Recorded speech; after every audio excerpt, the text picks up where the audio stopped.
très content. Maintenant, écoute-moi bien. Quand on parle de réseau, et n'importe quelle chose que tu vas faire dans ta vie, en général, tu vas en parler à ta famille, à tes frères et sœurs, n'est-ce pas? Tu vas dire tes projets, etc. Il faut jamais oublier ce passage-là qui est super important. Les meilleurs ambassadeurs dans ta vie, les meilleurs, hein, ceux qui vont parler de toi toujours du bien, c'est tes proches, tu comprends? C'est tes amis. Et ces gens-là, il faut les impliquer dans ta vie, vraiment. C'est-à-dire que les premières personnes qui vont t'amener les premiers contacts, tu sais, quand on cherche à faire des levées de fonds ou à développer une boîte, très souvent, la boîte, quand elle veut se développer, personne ne va investir tout de suite quand elle est en train de créer. Donc, on va chercher ce qu'on appelle le love money. Le love money, c'est les gens proches qui vont te prêter 1000 euros, 500 balles, etc. Et ce love money est important. Mais c'est les mêmes personnes qui vont t'aider à promouvoir ce que tu es en train de faire. Par exemple, quand tu décides à fond, il faut vraiment décider dans sa propre tête que l'immobilier, c'est ton métier. À partir du moment où tu as décidé que c'est ton métier, à partir de ce moment-là, tu dois en parler toute la journée, non-stop, absolument à tout le monde.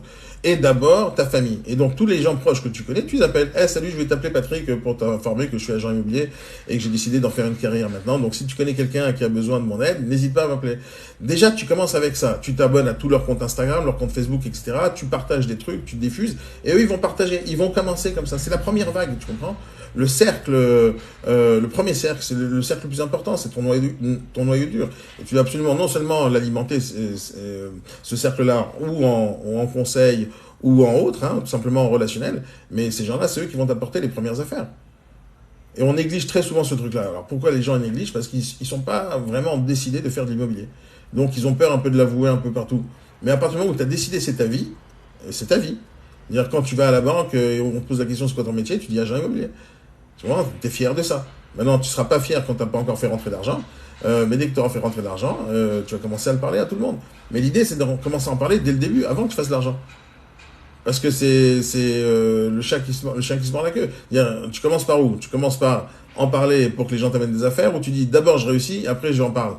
C'est complètement con, vu que c'est les premiers qui vont t'amener des affaires. Donc non seulement ça, mais c'est la même chose sur les réseaux sociaux. Tu vas avoir des abonnés, ok, contacte toute ta famille. Contacte toute ta famille déjà. Déjà c'est important. Alors des fois, ça sera la première fois qu'ils vont savoir ce que tu fais dans la vie. Il y a plein de gens de ma famille qui savent même pas ce que je fais. Parce que oui, ils sont trop éloignés, etc.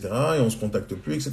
Mais comme je les côtoie pas assez souvent, donc ils savent pas trop ce que je fais. Mais toi, tu dois le savoir. Mais en tout cas, tous tes amis proches doivent le savoir. Tu dois en parler matin, midi et soir. Tu comprends? En fait, une des choses que je vous dis toute la journée en termes de communication, c'est de communiquer déjà. Mais communiquer, c'est pas simplement sur les réseaux sociaux, c'est tout simplement communiquer. Parle avec les gens, donner des cartes de visite, donner des rendez-vous à ton frère, à ta soeur, viens, je te fais un petit bilan, viens, on parle d'investissement immobilier, viens, je te donne des conseils, regarde ce que j'ai appris hier, et voilà, etc. C'est ça que tu dois faire tous les jours. Quand tu vas faire des webinaires, comme je vous le conseille tous les jours pour attirer des acheteurs ou attirer des vendeurs, pour expliquer comment on fait de l'investissement, ou vous faites des événements, et ben ces choses-là, vous devez inviter d'abord votre famille. Votre famille, vos proches. Alors, moi, je parle des proches, hein, des gens qui vous côtoient, etc. Parce que eux, même s'ils ne sont pas intéressés par ce que vous faites, ils vont dire, allez, participez au truc de ma fille. Elle fait un truc vraiment génial sur l'immobilier. Vraiment, c'est une vraie professionnelle avec plein de petits cœurs. Et les gens, ils vont suivre.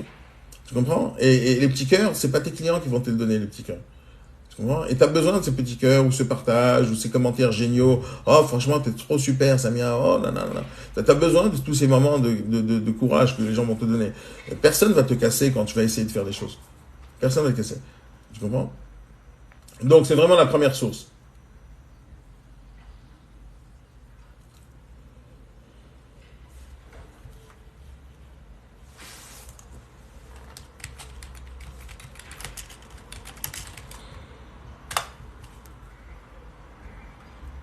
Hmm.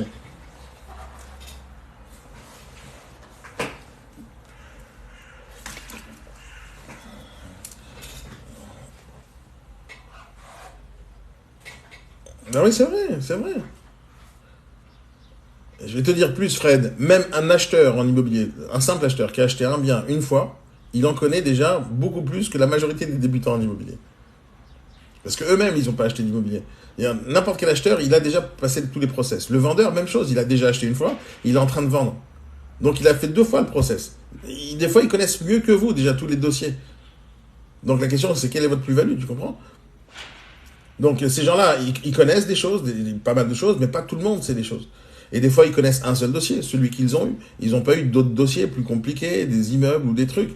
Ils n'ont pas eu des terrains ou des squatteurs. Ils n'ont pas eu tous ces problèmes-là encore. Ils en ont eu un, ils n'ont pas eu un problème, ils l'ont acheté, ils ont payé, etc. Quand tu es un acheteur, tu as un certain pouvoir, tu comprends, tu as un certain pouvoir. Tu as l'argent. C'est toi qui décides ce qui va se passer, avec qui il va se passer. Et donc, quand tu es vendeur, toi, tu as aussi un pouvoir, c'est toi qui décides à qui tu vends et à quel prix. Mais quand tu es négociateur, tu as moins de pouvoir. Et donc, comme tu n'as pas de pouvoir, il faut que tu viennes avec des connaissances, avec des arguments, avec le fait que tu sais de quoi tu parles. Mais déjà, simplement en m'écoutant, simplement en écoutant les autres, simplement en écoutant les problèmes des autres, en faisant des formations, en allant sur le terrain, en écoutant tes clients, tu apprends énormément de choses. Je t'assure, je vous le promets, j'ai aucun autre moyen de vous le dire, mais tout ce que j'ai appris dans l'immobilier, tout, absolument tout, hein, c'est en faisant. C'est-à-dire en vendant des biens. En ratant, en réussissant, en vendant des biens, en rencontrant des clients, des investisseurs, des marchands de biens. Ceux qui m'ont tout appris. Ils m'ont tout appris. Ils ne savaient pas qu'ils étaient en train de m'apprendre. Mais moi, j'étais en train de discuter avec eux, ils me disaient des choses. Hier, j'en ai parlé avec Aurélie. Les gens, ils me disent, ils me posent une question, et moi, je dis, oui, c'est très intéressant cette question. Ouais, je reviens demain avec vous, avec la réponse. Parce que je connaissais rien, et j'allais chercher les réponses à chaque question qu'on me posait. Et au fur et à mesure, les dossiers s'accumulent, les problèmes s'accumulent, et tu accumules des connaissances. Mais j'ai mis 15 ans, tu vois, pour être capable de dire à quelqu'un, je te donne un conseil. J'ai mis 15 ans, Samir, sérieusement. Mais ben bien sûr.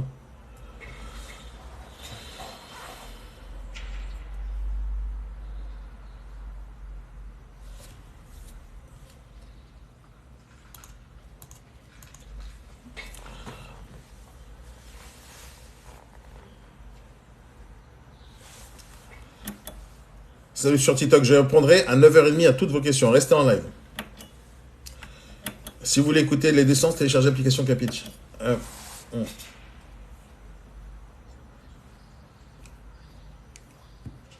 Oui, bon, l'idée c'est que vous connaissiez beaucoup plus que les autres. Et tu connais déjà pas mal de choses. Et des fois, vous avez peur de parler sur les réseaux sociaux parce que vous pensez que vous connaissez rien. Mais tu connais pas mal de choses déjà. Tu connais pas mal de choses. Déjà, simplement en allant sur le terrain, en te faisant raccrocher, en te faisant fermer la porte au nez ou te faire accrocher au nez, tu as déjà appris pas mal de choses sur toi déjà. Simplement ça, déjà, tu es capable de le communiquer aux autres. Tu vois, quand tu te fais raccrocher au nez et que tu as posé la question pourquoi vous n'avez pas envie de bosser avec moi, et les gens ils te répondent, ça, c'est du contenu important, tu comprends? Parce que les gens ils vont te dire pourquoi vous n'avez pas envie de bosser avec les agents immobiliers. Et toi, ton contenu, c'est exactement ce que je fais tous les jours sur TikTok, tous les jours sur Instagram, etc. C'est qu'on me pose des questions et je fais une vidéo en répondant à la question. Et c'est la même chose, une question ou une objection, c'est pareil. Tu prends l'objection, tu la transformes en contenu et tu en fais une vidéo que tu enverras à la personne qui t'a dit non. Tu dis bonjour monsieur, vous m'avez dit que vous n'avez pas envie de travailler avec une agence et je vous explique pourquoi vous vous trompez. Et tu fais la vidéo, tu lui envoies un lien en SMS. Et là-bas, tu vas le convaincre. Hein? Comment? Oui. Mais oui, mais tout va avec le temps.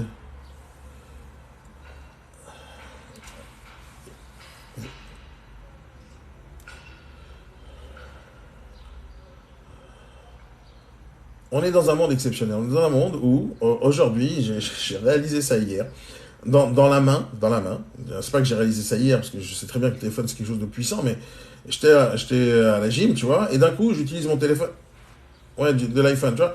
Je suis à la gym hier et je réalise, tu vois, pendant mes exercices, et je réalise que le téléphone, il me sert aussi de chronomètre, il me sert aussi de plateforme où je vois tous mes exercices, ce que je dois faire, de notes, etc.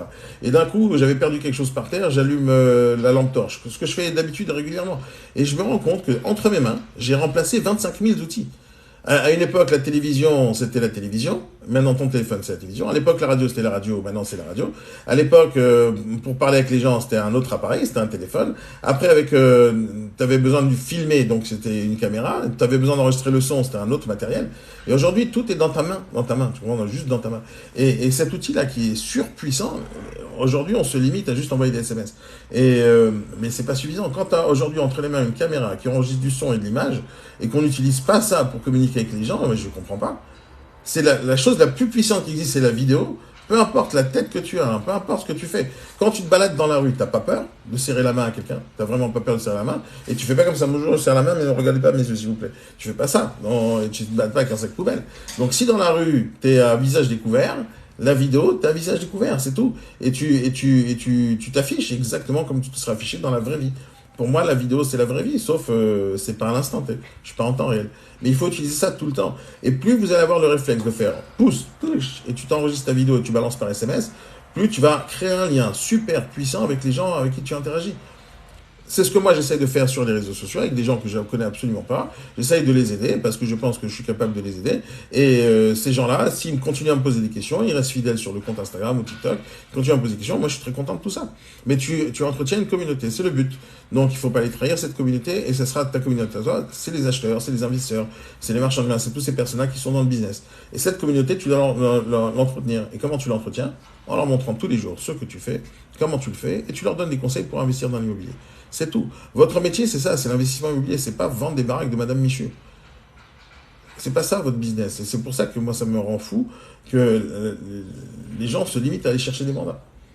Je t'assure que si tu parles d'investissement immobilier sur le net, juste ça, hein, et si tu sais pas de quoi tu parles dans l'investissement immobilier, tu vas t'entretenir avec des gens, tu m'appelles à moi, tu me dis Daniel, est-ce que je peux t'interviewer sur l'investissement immobilier? Pas de problème.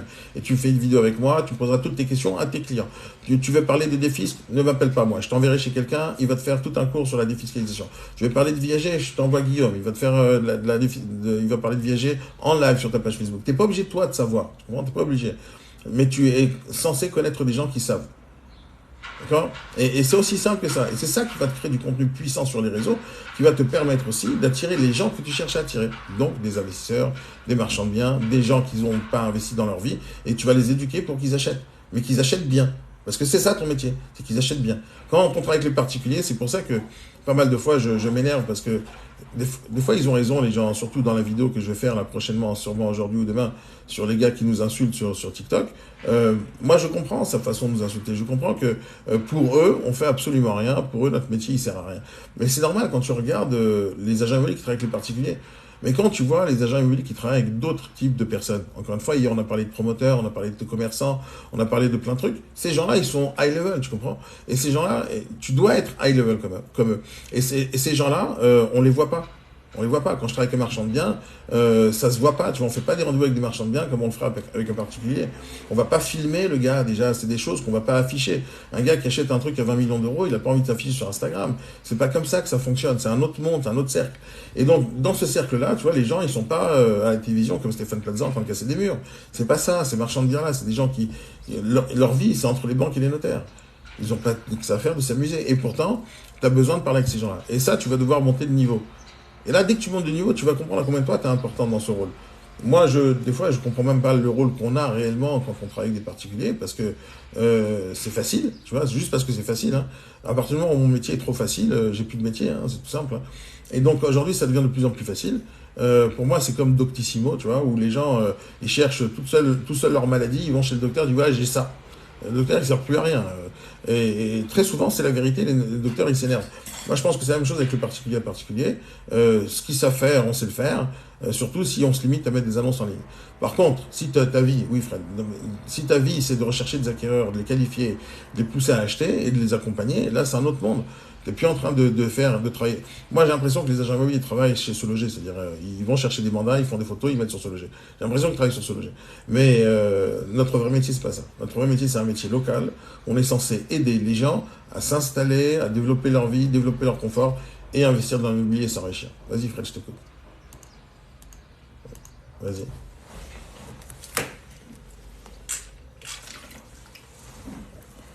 Merci, Fred. J'aurais dû poser cette question. Merci, Fred. Non, mais c'est bien.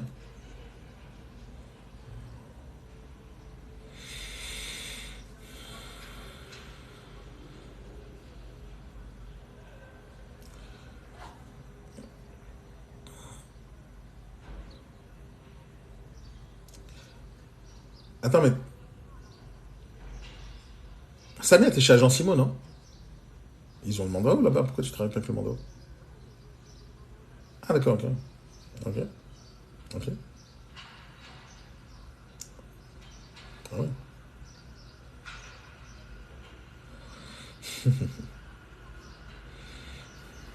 Vous l'aurez avant la fin de la semaine, Fred. Vous l'aurez avant la fin de la semaine. Hmm.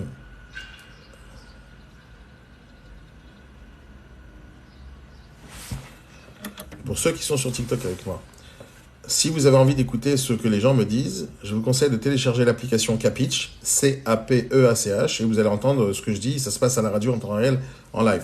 Maintenant, restez avec moi. Je serai en live jusqu'à 11 heures pour répondre à toutes vos questions que vous m'avez posées ici, et je répondrai à tout. En ce moment-là, ce que je fais, là, je coach des gens.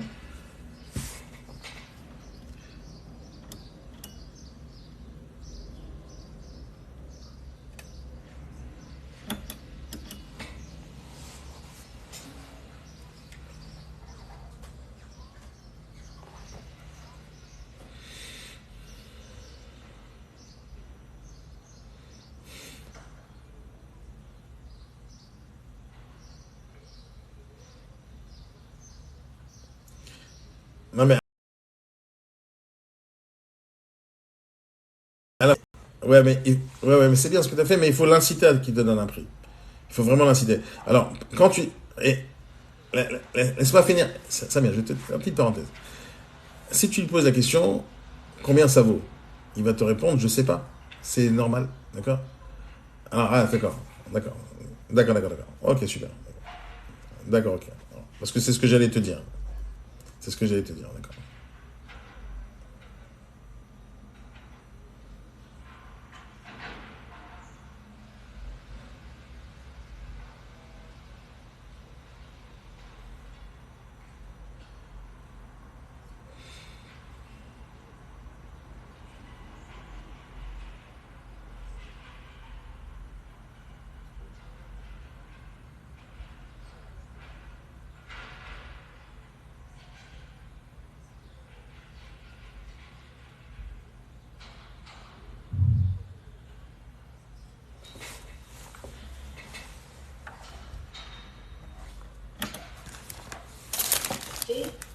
On était venu, quand on a vu la façade, on a failli faire demi-tour. Et finalement, on s'est dit, bon, bah, comme on est là, on va quand même faire la visite, etc. C'est quelqu'un qu'on connaît. Et quand ils sont rentrés, ils en ont un coup de cœur. Excellent, tu vois. C'est ça qu'ils ont acheté à l'époque. Donc, c'est bien, du coup, elle a pu se projeter dans le process. Et je lui ai dit, bah, c'est exactement ça qu'on va essayer de faire. Et puis voilà. Ouais, c'est top ça, Samir. Maintenant, une des choses, ça vient, c'est très bien. Une des choses que tu dois rajouter dans ta déballe, quand tu expliques ta méthode, d'abord, il faut pas trop en dire, d'accord? Il faut vraiment pas trop en dire, d'accord? Rappelle-toi que, imagine, t'es Chtebest, tu vois, ou n'importe quel autre cuistot un vrai chef cuisinier. Il n'a pas envie de dire ses recettes, tu comprends? Il faut que tu donnes la recette, mais d'une manière très très vague, et que tu enlèves les ingrédients les plus importants. Tu vois, par exemple, si tu fais la recette je sais pas moi, un bouillon de légumes, j'en sais rien, tu vas dire qu'il y aura de l'eau et des légumes. C'est tout. Tu dis pas lesquels. D'accord? Mais ça va être bon, vous inquiétez pas. D'accord? Et il faut pas dire lesquels parce que des fois, quand tu connais la recette, t'es un peu déçu parce que tu pensais que c'était encore plus compliqué que ça, alors que c'était un truc simple. Donc, la recette, elle est simple. Hein. On va baisser le prix au fur et à mesure que les appels, ils arrivent ou ils arrivent pas. Si tu lui dis ça, de cette manière-là, qu'est-ce qui va se passer? Il va dire merci madame, au revoir, je vais faire la même chose. Ok. Donc il ne faut pas rentrer trop dans le détail. Regarde la façon dont tu dois expliquer. Nous, c'est simple, on va tester le marché. Mais sachez une chose, c'est que avant même de commencer à faire de la publicité, et c'est pas sûr que je vais en faire, parce que j'ai déjà une base de données très remplie d'acheteurs potentiels pour ce type de biens. D'ailleurs, c'est la raison pour laquelle j'ai pas besoin de mettre des photos sur Surloger. Je fais pour attirer des clients que j'aurais peut-être pas. Et donc les personnes, ils vont vraiment envoyer des mails et je vais les qualifier. Et c'est comme ça que je saurai si ça vaut le coup ou pas de leur faire la visite. Et je vais pouvoir vérifier s'ils sont capables de mettre un peu plus que de ce que je présente. Donc d'abord, je qualifie les gens au téléphone. Et après, j'organise les visites. D'accord? Et d'abord, je les attire grâce à des photos que je vais préparer, mais que j'enverrai uniquement par mail. Pourquoi je fais ça par mail et pas sur ce loger? Parce que sur ce loger, les gens vont voir tous le bien, et si jamais il y a une baisse de prix dans les semaines qui suivent, parce que c'est pas sûr qu'il y en aura une, hein, c'est possible que je vais augmenter le prix. Parce que ma façon de tester le marché, elle est unique, et je pourrais pas tout vous dire maintenant, mais il y a beaucoup d'analyses derrière du marché. Et donc on le fait en amont, avant même de venir vous voir, je sais déjà combien de personnes pourront acheter votre bien. D'accord? Donc on va jouer avec le prix, on va jouer avec plein de choses, mais l'essentiel c'est que les gens ne pensent pas que ce soit le même produit qui va réapparaître aux annonces toutes les semaines. Et donc on va faire beaucoup de travail dessus. Je n'aurai pas le temps de vous informer sur tout ce que je vais faire, mais l'essentiel c'est de savoir qu'on va tester absolument toutes les possibilités, y compris d'augmenter le prix et de le mettre en avant comme il le faut sur les réseaux sociaux et ailleurs, mais uniquement à des personnes que nous connaissons. Parce qu'il faut absolument éviter de brûler le produit sur le marché. Alors, c'est dire quoi, brûler le produit sur le marché? C'est-à-dire que si jamais, déjà un produit, c'est unique. Il n'y en a qu'un seul comme ça. Si maintenant ce seul produit, on l'affiche pendant des semaines et des mois en publicité, ce que font toutes les autres agences, c'est une erreur parce qu'on crame le produit. Tout le monde l'a vu et tout le monde a vu qu'il n'est pas vendu. Donc, il doit avoir un problème sur le produit. Nous, on ne fait pas comme ça. On va protéger la valeur de votre bien en faisant toutes les choses en amont et d'une manière très discrète. Mais de l'autre côté, on parle avec des vraies personnes qu'on côtoie tous les jours, toute l'année, et qui nous appellent suite à ce genre d'annonce, justement, où il n'y a pas spécialement de photos. Je comprends la déballe. Mais je ne rentre pas dans le détail, trop dans le détail. Et non seulement je ne vais pas rentrer trop dans le détail de la vérité, mais je vais aussi un peu arrondir et enjoliver pour qu'il se perde un tout petit peu. Parce que le but, c'est de montrer que c'est complexe. Je vais te raconter une histoire qui est véridique, d'accord, où j'ai appris quasiment une leçon de vie. Jusqu'à aujourd'hui, j'utilise cette méthode que j'ai fait, que j'ai vécue à l'époque. C'est une vraie histoire. J'étais au cinéma, d'accord, je vais au cinéma, je reviens le soir, et j'avais oublié, on rentre à la maison et j'avais oublié les clés de la maison. Ok, je me retrouve à 2h du matin dehors de la maison. Ok, donc c'est pas qu'il y a une panique, mais ça te fait chier quoi. Mais t'as pas les clés de la maison. Qu'est-ce que tu fais? Donc à l'époque il n'y avait pas internet. Ok, il n'y avait pas internet. Il y avait que les pages jaunes. Et les pages jaunes dans les bottins. D'accord. Donc il est 2h du matin. Qui c'est que tu vas appeler? Alors il n'y avait pas de téléphone portable non plus à l'époque. Hein. Donc je fais le tour du quartier et je vais rentrer dans chaque hall d'immeuble et je vais chercher un bottin parce que c'est comme ça qu'ils étaient distribués à l'époque. Donc je cherche un bottin, je cherche plombier. Je cherche plombier. Je vais dans une cabine téléphonique et j'appelle. Il est 2h du matin, je te rappelle, c'est à peu près une demi-heure pour chercher le numéro, j'appelle le gars. Et le gars, il répond, tu vois, il fait, ouais, c'est quoi? Je fais, je voudrais commander une pizza. Non, sérieux, voilà, je veux réparer une porte, je suis dehors. Il fait, bon, j'arrive, ok. Et le mec, il me raccroche au nez. Et le mec, il a oublié de me demander l'adresse. Je le rappelle, je fais, oui, il peut venir, voici l'adresse, il prend l'adresse, il arrive. J'attends 2h, donc il est à peu près 4h du matin, je suis assis dans l'escalier comme un couillon, d'accord, et j'attends. Le mec, il arrive, alors il fallait le voir arriver, le gars. Alors, je sais pas si t'as vu un gars qui sort de son lit à 4h du matin, mais lui, il était pas frais du tout, tu vois, les cheveux en pétard, mal fringués. Et il vient, même pas, il dit bonjour, il passe devant moi avec une énorme sacoche avec plein de matos, je me dis, mais qu'est-ce qu'il va faire? Alors, la petite parenthèse, c'est que cette porte, elle était ultra blindée, c'est-à-dire, c'était ma première maison, j'ai voulu absolument la blinder, faire que ce soit la porte incassable, tu vois. Et je l'ai acheté très cher cette porte. Et je dis, moi je pouvais pas la casser cette porte, et je me dis, le serrurier il est venu avec du matos, des scies à métaux, comme s'il allait casser un coffre. Il vient avec une grosse valise. Il me dit même pas bonjour, il passe devant moi, il me fait comme ça, il passe, et il se met devant la porte, il la regarde comme ça. Alors il pose sa mallette comme ça devant la porte, comme ça, il regarde la porte, il fait comme ça. Et il regarde sa mallette, il regarde la porte, il regarde sa mallette, il fait, il regarde la porte. Et ça, comme ça, pendant 2 minutes. Tu vois, juste, il regarde la porte. Il la touche même pas, ni stéthoscope, ni rien, tu vois. Il la regarde. À un moment donné, il tend la main vers la sacoche. Il va pour prendre un truc, il fait, ah non, pas ça. Et à la fin, tu vois, il prend un tournevis. Tu connais ces tournevis plats, les normaux que tu as à la maison, d'accord? Il prend le tournevis plat. Il enlève un petit capuchon qui était sur la poignée. Il tourne la vis, la porte est s'ouvre. Et moi, je suis scié. La porte à 15 000 est sortie comme ça. La porte à 15 000 a disparu. Et moi, je suis scié. Alors, je suis heureux parce que 4h du matin, moi, je suis heureux comme ça. Je suis heureux comme ça 4h du matin. Mais je suis content de rentrer chez moi. Et je viens pour entrer dans la maison, tu vois.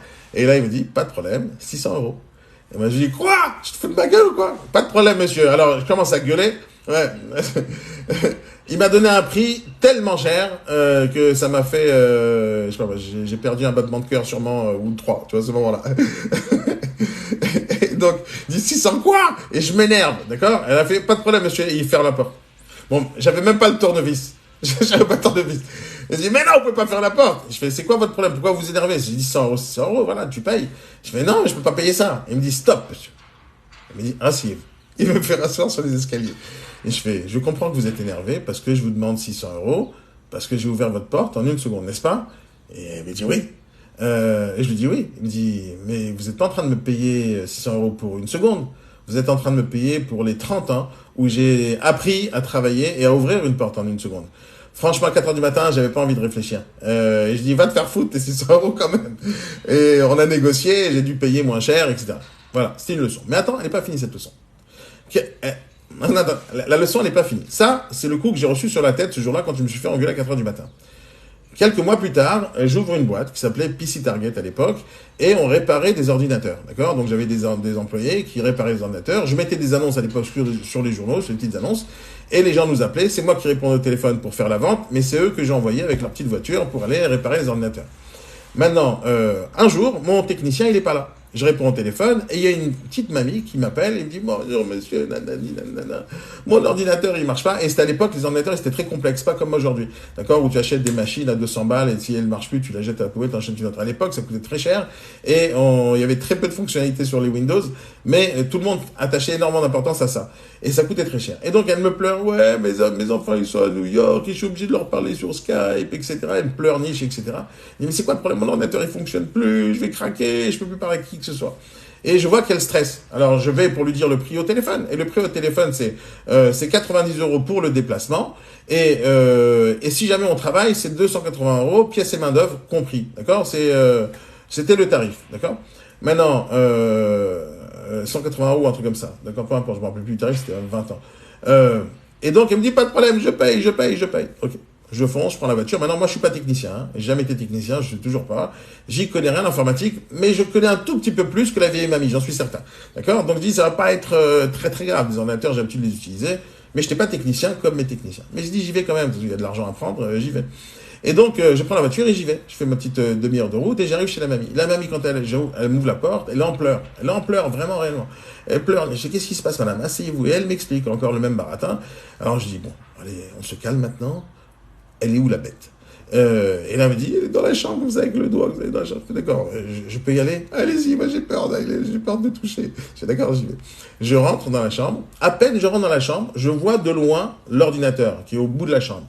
Et je vois une chose super flagrante chez moi. Tu vois, je suis pas très technicien, mais je sais qu'il y a une lumière sur l'écran en général et il y a une lumière sur la tour en général. Et je vois que la tour, elle est allumée, mais l'écran, il n'est pas allumé. Tout de suite dans ma tête, je me dis, elle a juste éteint l'écran sans faire exprès. D'accord? Maintenant, comme mon déplacement en tout, c'était 180 €, un truc comme ça, et je pouvais pas, parce que dans ce moment-là, au moment où ça m'arrive, je suis en train de me rappeler du serrurier il y a quelques mois auparavant. Et je me dis, putain, si jamais je lui fais le même coup, elle va pas me payer, elle va gueuler, j'ai pas que ça à foutre.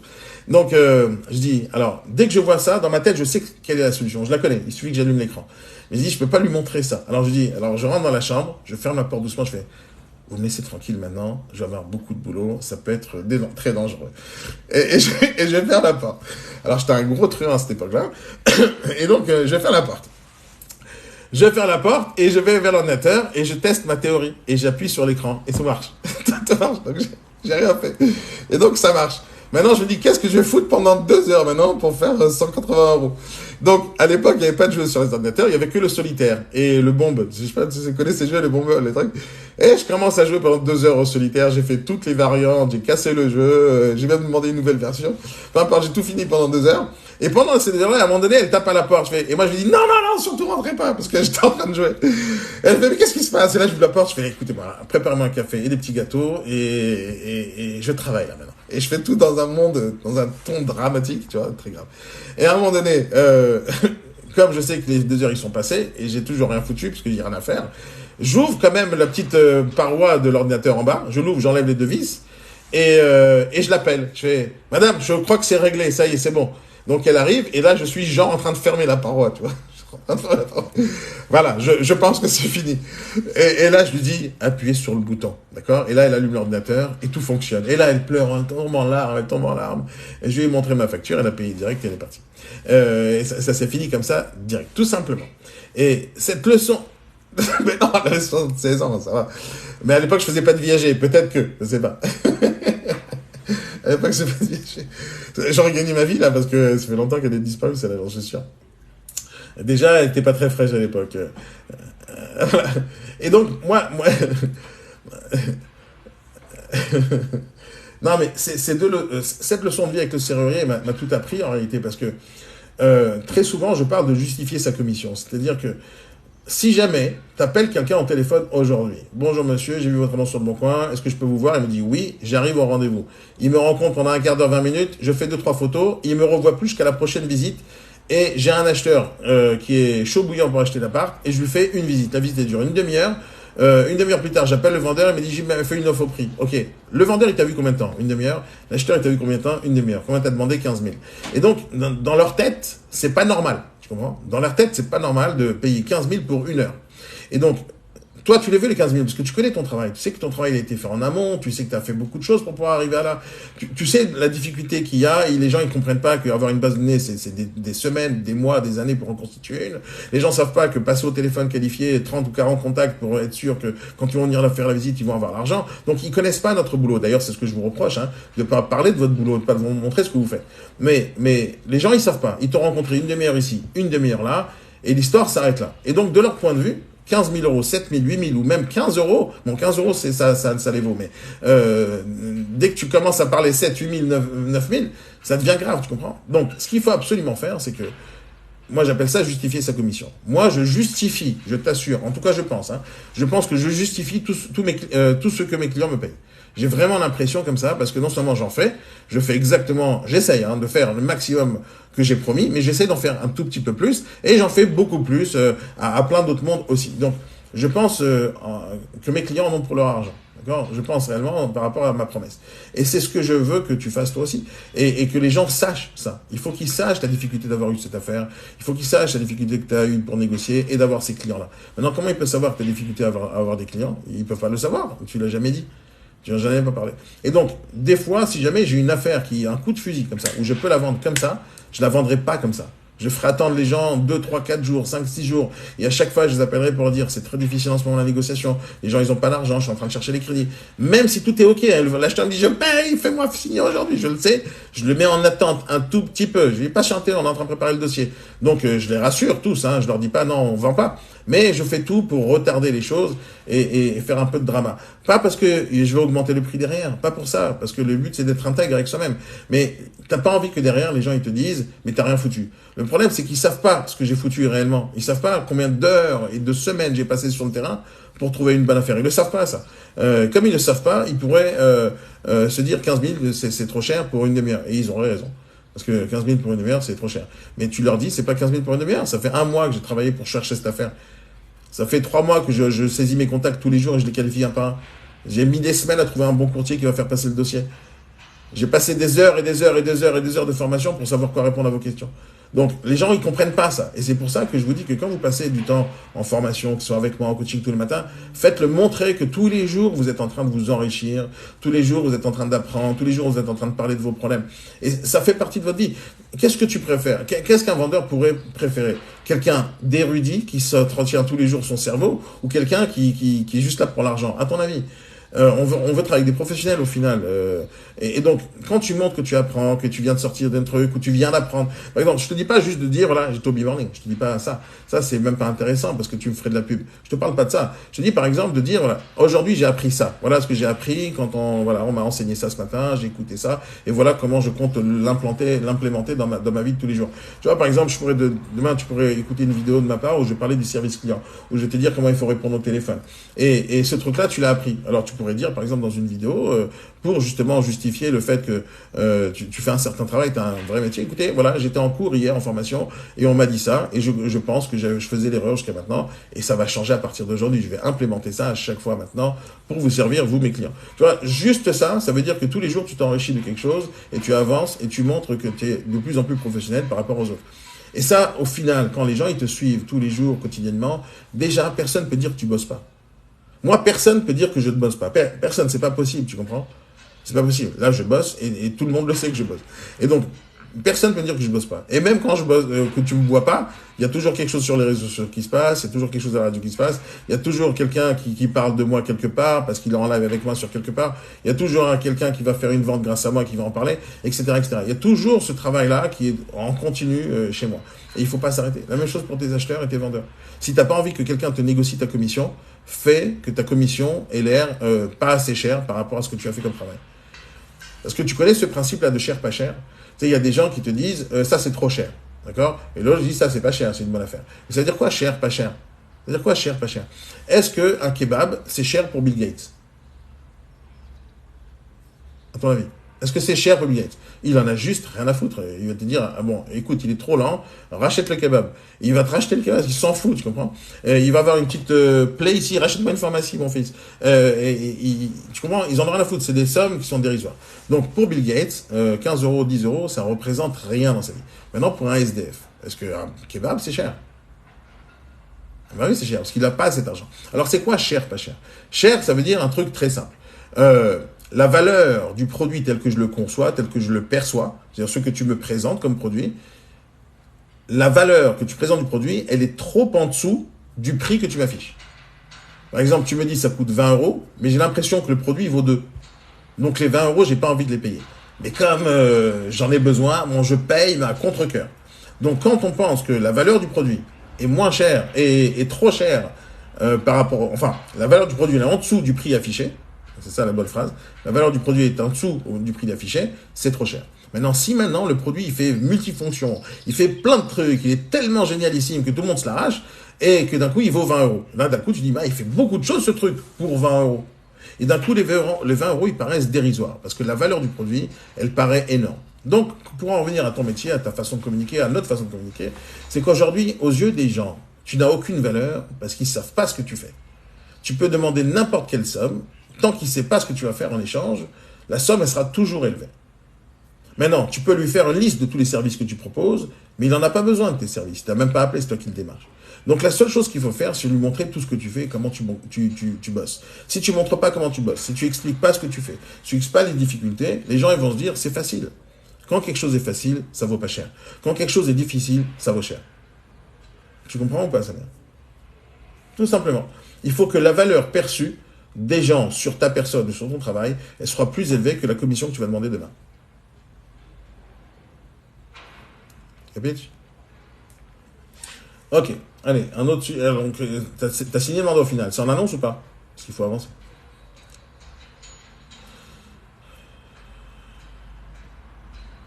Il attend quoi? Et donc, quel rapport? Oui, alors? Qu'est-ce qui l'empêche de signer un mandat? Alors, tu lui as pas dit comment tu vas lui donner le prix au final? Est-ce que tu vas lui donner un prix à la fin? Il a pas... Qu'est-ce que tu lui as dit? Dis-moi ce que tu lui as dit.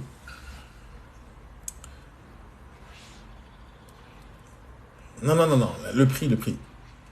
À un moment donné, il faut parler de prix, d'accord? D'accord. Donc, comment tu comptes lui annoncer combien ça vaut son bien? La réponse, mais c'est pour ça que je vous demande tous les matins, de poser des questions, d'accord? Regarde. S'il y a un truc que je ne fais jamais et que je suis incapable de faire, c'est de faire quelque chose parce qu'on me l'a dit de le faire. D'accord? On m'a dit fais comme ça, c'est comme ça et c'est pas autrement. Ça, je supporte pas. Et à chaque fois que quelqu'un m'a dit fais ci ou fais ça, que quelqu'un me donne un conseil ou quelqu'un d'avisé qui me donne un conseil ou un professeur me donne un conseil, moi j'écoute, d'accord? Mais je réfléchis à la question et je réfléchis au problème. Une fois, on a posé la question à Einstein. Einstein, dis-moi, si jamais je te mettais un pistolet sur la tempe, d'accord? Et je te donnais 5 minutes pour répondre à une question ultra complexe, dont normalement tu connais pas la réponse. Si je te donnais 5 minutes avec un pistolet sur la tempe, et si jamais tu dépasses 5 minutes, je te tire une balle dans la tête, comment tu réagirais et comment tu trouverais, comment tu te sortirais de cette impasse? Qu'est-ce que tu dois faire pour me trouver la réponse à la question? La réponse a été flagrante d'Einstein. Il a dit, c'est simple, je vais réfléchir pendant 4 minutes à la question, et il me faudra 1 minute pour te répondre. T'as compris le principe ou pas? L'idée, c'est de réfléchir vraiment à chaque action que tu mènes. Chaque action est importante. C'est-à-dire que chaque mot que tu dis, ça a un impact sur l'autre. Chaque méthode commerciale que tu fais, tu dois réfléchir à la méthode et tu dois comprendre pourquoi tu fais telle et telle chose. Quand on parle du mandao, c'est un état d'esprit que j'ai, c'est une façon de réfléchir que j'ai, c'est une façon qui existe sur tout le marché sur la planète, c'est l'offre et la demande, tout simplement. Donc l'offre et la demande, c'est ça qui doit guider ta vie quand tu parles du mandao. Donc, c'est quoi l'offre et la demande? C'est-à-dire que aujourd'hui, je ne sais pas quel prix vaut quel montant on pourrait afficher et coller à côté de votre bien, parce que le produit, il n'a pas été présenté à ceux qui sont censés l'acheter. Le jour où les gens, ils vont voir votre produit pour la première fois, votre bien pour la première fois, alors moi, je dis produit, pour eux, il faut dire un bien, d'accord? Parce que tu dis produit et eux, ils sont vexés. Donc, moi, je te dis comme ça, tant que les gens, ils n'ont pas vu le bien sur le marché, Ils savent pas évaluer combien ça vaut dans leur tête. Maintenant, sur le marché, quand on va mettre l'annonce pour la première fois, on va rajouter un bien sur le marché. On dit qu'on rajoute une offre sur le marché. Maintenant, l'offre, elle doit rencontrer la demande. Si maintenant il n'y a pas de demande, personne va l'acheter, peu importe le montant qu'on va donner. Si personne n'a envie d'habiter dans votre 45 mètres carrés, ben, il n'y aura personne qui va appeler, peu importe le prix. Et donc maintenant, s'il y a des gens qui veulent acheter à 45 mètres carrés, la question, combien ils ont d'argent dans la poche et à quel prix ils recherchent. Et ça, cette information, on l'a pas en ce moment. Parce que le produit, le bien, vous voulez le vendre à 400 000, super. Vous savez comment j'appelle les 400 000 là? Le prix de l'espoir. C'est ce que vous espérez avoir. Maintenant, de l'autre côté de la barrière, il y a un autre gars qui s'appelle l'acheteur, qui lui, en ce moment même, est en train de chercher des biens. Et il est en train de comparer lui-même tous les autres biens par rapport aux vôtres. Et quand il va arriver sur ce bien-là, il faudra que je fasse un taf énorme pour le convaincre que c'est le meilleur produit, parce qu'il est unique, il est comme ci, il est comme ça. C'est ce que je vais faire, que ce soit en annonce, que ce soit au téléphone, que ce soit en visite. Mais c'est pas moi qui vais décider du prix, et c'est pas vous non plus, monsieur le vendeur. La personne qui va décider du prix, c'est celui qui va me faire une offre. Et ce jour-là où j'ai une offre, ça sera le prix que ça vaudra aux yeux de ce client. Et si cette offre, elle ne vous plaît pas, parce qu'à vos yeux, ça suffit pas, on dira non à ce monsieur le client, et on attendra la prochaine offre de quelqu'un d'autre. Mais si on voit qu'on ne reçoit pas d'offre à ce prix-là, il faudra songer à la recevoir. Et c'est ce qui va se passer pendant tout le temps, on va travailler ensemble. Je vais communiquer, je vais commercialiser, et je vais amener des acheteurs qui vont faire des visites. À un moment donné, ils vont faire des offres. Le montant des offres, c'est le montant qu'ils sont prêts à sortir. Le prix final de ce produit, c'est le prix que vous allez accepter de la part des acheteurs. Dès que vous êtes d'accord là-dessus, c'est ça le prix du bien. Maintenant, pour l'instant, j'ai pas cette information. J'ai une partie de l'information, le prix que vous voulez. Maintenant, il faut que je cherche l'autre information. C'est à quel prix les gens ont envie d'acheter votre bien. Comme c'est un bien unique, il n'y en a pas deux comme ça, il faut que je le protège. Il ne faut pas que je diffuse des photos n'importe comment. Il faut que je commercialise comme il le faut. Il faut que je qualifie chaque contact, parce que j'ai pas envie de nous amener des touristes ici. Chaque personne qui va arriver ici aura l'argent. La seule chose qu'il faudra faire, c'est il faut que la rencontre entre l'acheteur et le bien se passe bien. Et ça, c'est mon travail. Est-ce que c'est une bonne réponse, Ania? Ah, mais non. Et même s'il le fait, on s'en fout. Mais tu t'en fous. Il va pas le faire. Et s'il l'a déjà fait, si tu arrives le 4e agent immobilier et que toi tu lui dis ça, c'est très probable qu'il va annuler les autres mandats avec les autres dans les jours qui suivent. Non mais ça change rien. Il peut aller faire des estimations, ça ne changera rien. Regarde comment elles fonctionnent les autres agences, d'accord? Il ne faut pas que tu aies peur de ça. Je le répète tous les jours et je vais te le répéter encore. La concurrence, on en a rien à battre, d'accord? Elle n'existe pas pour nous. Essaye de vivre comme un cheval, tu vois, avec des œillères, d'accord? Tu regardes pas la concurrence, tu avances tout droit et tu n'en as rien à foutre de ce qu'ils font. Parce que comment font les agences déjà immobilières pour que tu comprennes?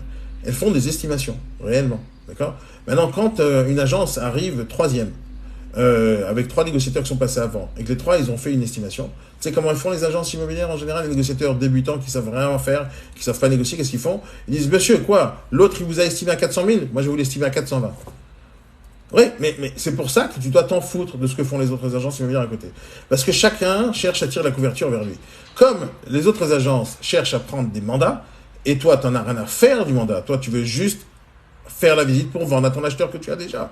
La façon de réfléchir, elle est différente. Tu t'en fous réellement du mandat. D'ailleurs, je te dis pas qu'il faut pas signer de mandat. Je te dis que si tu as un mandat ou tu n'as pas un mandat de la part du vendeur, on s'en fout. Parce que si tu as l'acheteur, tu as toujours un mandat de recherche et la possibilité de faire une vente. Donc, on s'en fout réellement du mandat. Le mandat, il est bien si tu as envie de faire de la publicité plus tard, si tu as envie d'être un peu plus à l'aise dans le travail. C'est encore mieux si tu as un mandat exclusif parce que y a personne qui va te faire chier pendant tout ce temps-là. Mais de l'autre côté, la seule chose que tu as à faire dans ce business, c'est d'amener un acheteur qui achète. C'est tout ce que tu as à faire là-bas. C'est tout ce que tu as à faire. Je ne sais même pas ce qu'on fait d'autre à part ça. Dire quand tu vas chercher un mandat et que tu vas dire je fais un drone, je fais des photos professionnelles, je fais des beaux textes, etc. et je prends de l'argent, je le mets sur ce loger, c'est pour faire quoi? C'est pour ramener un acheteur. Moi, ce que je te dis, c'est au lieu de courir après les acheteurs dès que tu as le mandat, parce que déjà tu vas perdre du temps. Parce que si jamais tu as un mandat le matin à 9h, tu fais l'annonce à 14h, le lendemain, le soir même, il passe en annonce, déjà tu as perdu déjà une journée entière, et le lendemain, il y a déjà 3 agences, ou même le propriétaire sur le bon coin qui a déjà mis l'annonce, comme toi. Et donc, lui, il est déjà en train de faire la concurrence, donc moi, j'ai pas de temps à perdre. Et j'ai pas de temps à perdre non plus d'aller faire le hasard, c'est-à-dire d'aller chercher des produits qui sont pas vendus, et d'espérer qu'ils vont se vendre grâce à moi. Non, moi j'ai l'acheteur, et l'acheteur il me dit, je veux ça, va me le chercher.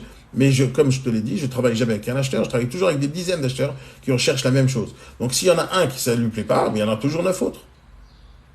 Le vrai travail que vous devez faire non-stop, c'est non-stop, non-stop, non-stop. C'est ça votre métier. C'est de faire, d'abord, c'est de faire déjà l'inverse de tout ce que les autres agences font, parce que dès que tu fais l'inverse et que c'est dans la bonne direction, ça marche terriblement bien. Mais tu dois faire l'inverse, c'est-à-dire de te préoccuper de ceux qui te payent ta commission, c'est-à-dire les acheteurs. Et tu cherches pour eux. Ces gens-là, ils vont t'adorer, ils vont investir avec toi de l'argent, ils vont le faire chaque année et tout le temps. C'est ça ton but. C'est ça ton but. N'oubliez pas qu'un acheteur, c'est un futur vendeur. Et je vous ai lancé une vidéo la dernière fois qui est diffusée sur Le Bon Coin. Et Le Bon Coin l'avoue. Et je vais en faire une vidéo moi aussi que je vais mettre sur YouTube pour bien expliquer ce qui se passe dans cette vidéo. Mais Le Bon Coin le dit lui-même avec dans sa vidéo que sur 100% des acheteurs qui appellent des propriétaires pour acheter des biens, sur 100% des acheteurs, 40% d'entre eux sont vendeurs. 40%, c'est pas moi qui le dis, alors que je vous dis tous les jours ça. Je vous le dis tous les jours. Je vous le dis tous les jours. Mais Le Bon Coin, pourquoi ça m'intéresse cette vidéo? Parce que ça confirme ce que je vous dis tous les jours. C'est tout. Et si jamais au téléphone, tu n'es pas capable de faire un relationnel avec l'acheteur, qui lui est même potentiellement propriétaire d'un bien dans 40% des cas, d'après Le Bon Coin, et si tu n'es pas capable d'aller lui proposer tes services à cet acheteur, parce que tu sais qu'il a un bien à vendre, ben, tu es déjà en train de rater un mandat. Donc la course après les mandats, elle est futile quand tu sais que tous les acheteurs... Regarde, tu sais que chaque agence qui ne se préoccupe pas des acheteurs, c'est ce qu'ils me disent, tu sais, quelle est l'excuse qu'ils me disent à chaque fois que je leur pose la question, les clients, alors ils sont où? Et qu'est-ce que vous faites avec eux? Très souvent ils me disent, on s'en fout un peu, vous savez, dès que je mets un mandat en ligne, le téléphone sonne, on n'a pas besoin de saisir les contacts, ils vont nous appeler. Ces gens-là, d'accord, pour moi, c'est des rigolos, c'est des charlatans et c'est des gens qui vont disparaître. Mais ces gens-là qui n'en ont rien à faire des acheteurs, ce sont les mêmes personnes qui, tout le restant de leur vie, de leur agence, vont continuer à prospecter matin, midi, soir sur Le Bon Coin. Ils vont savoir faire que ça. D'accord? Si toi, tu te préoccupes des acheteurs, de chacun d'entre eux, qu'ils soient propriétaires d'un bien ou non, qu'ils soient locataires ou juste locataires, si tu te préoccupes de tous ces gens-là et que tu les pousses à acheter, sache que la base de données que vous devez constituer aujourd'hui, la meilleure, celle qui sera de la plus haute qualité de base de données, ce sont tous ceux qui sont locataires aujourd'hui. D'accord? Écoutez-moi bien. Tous les locataires que vous allez rencontrer dans la rue, enfin des locataires, n'importe qui, dans votre communication sur les réseaux sociaux, je vous conseille de commencer dès aujourd'hui à parler à des étudiants, à parler à des jeunes de 20 ans, de 21 ans, 22 ans, 25 ans, et parce qu'ils sont locataires en ce moment même. Pourquoi il faut leur parler à ces gens-là? Parce que quand tu vas les conseiller pendant plusieurs années, d'accord, sur leur envie d'investir, d'acheter, d'être propriétaire de leurs biens, le jour où ils vont vouloir acheter, ils vont acheter par toi. Et le jour où ils vont vouloir vendre, ils vont vouloir vendre par la personne qui leur a conseillé d'acheter. Et le but, c'est ça, c'est d'accompagner les gens dans toute leur vie. Et si tu commences quand ils sont locataires, ils vont continuer à enchaîner avec toi quand ils vont vouloir être acheteurs. Et devine quoi, le jour où ils vont être vendeurs, ils vont enchaîner avec toi aussi. Et donc, en traitant les locataires comme il le faut déjà, je te dis pas de parler colocataires, mais je te dis la base de données la plus puissante qui va te générer de l'argent dans quelques années, c'est une base de données de locataires aujourd'hui qui vont devenir demain propriétaires. Parce qu'un locataire aujourd'hui, c'est quoi? Regarde bien un locataire, comment il peut t'enrichir. Regarde bien, écoute bien ce truc. Un locataire aujourd'hui en France, à Paris, région parisienne, enfin je pense que c'est en France partout pareil. Un locataire, pour pouvoir louer un bien, il doit avoir minimum 3 fois le montant du loyer. Minimum, d'accord? Donc c'est quelqu'un qui a obligatoirement un CDI. Dans la majorité des cas, je te parle pas de ceux qui sont dans des trucs favorisés ou autres. Je te parle de manière générale. Dans le privé, tous les locataires ont minimum 3 fois le montant du loyer. Donc quand tu sais que tu as dans une rue des loyers entre 900 et 1600 euros, tu as des gens très riches en face de toi. Très riches, hein? C'est-à-dire quelqu'un qui paye un loyer à 1700 balles, il gagne minimum 5, 6, 7 000 euros par mois. Ok? Minimum ça. Je te parle même pas de sa voiture et des charges qu'il a. Donc, quand tu as un locataire qui paye 1600 balles par mois, celui-là, tu dois le choper, l'attraper ici, lui dire, mais t'es fou, quoi. Il faut que tu achètes avec ton pouvoir d'achat.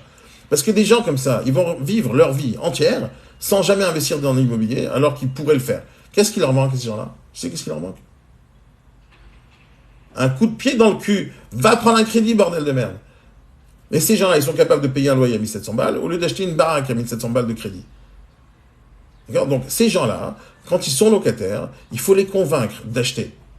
Il faut les convaincre d'investir. Et ils sont très faciles à convaincre parce que tu n'es pas la seule à parler d'investissement immobilier. Et encore une fois, moi je te dis, il faut les convaincre parce que le but, c'est de leur faire gagner des sous.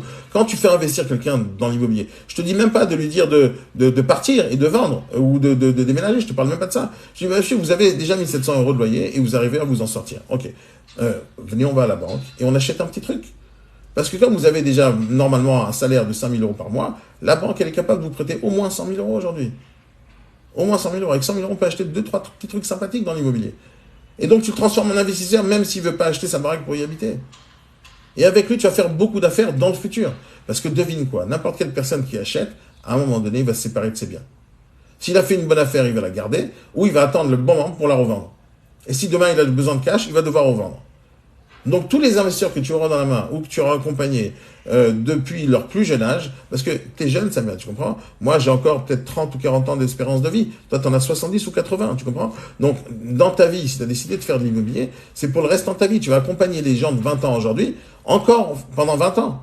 Va savoir comment on va les accompagner demain. Aujourd'hui, c'est live, Instagram, TikTok. Demain, c'est le métaverse. Demain, c'est plein de trucs qui vont se passer. Mais quoi qu'il arrive, tu accompagneras ces gens dans leur prise de décision. Sinon, on ne sert à rien, tu comprends? Si on est là pour mettre des annonces sur Sologer, on ne sert à rien. Si on est là pour pousser les gens à faire des bons choix d'investissement, ça change tout. Pour moi, c'est ça mon métier.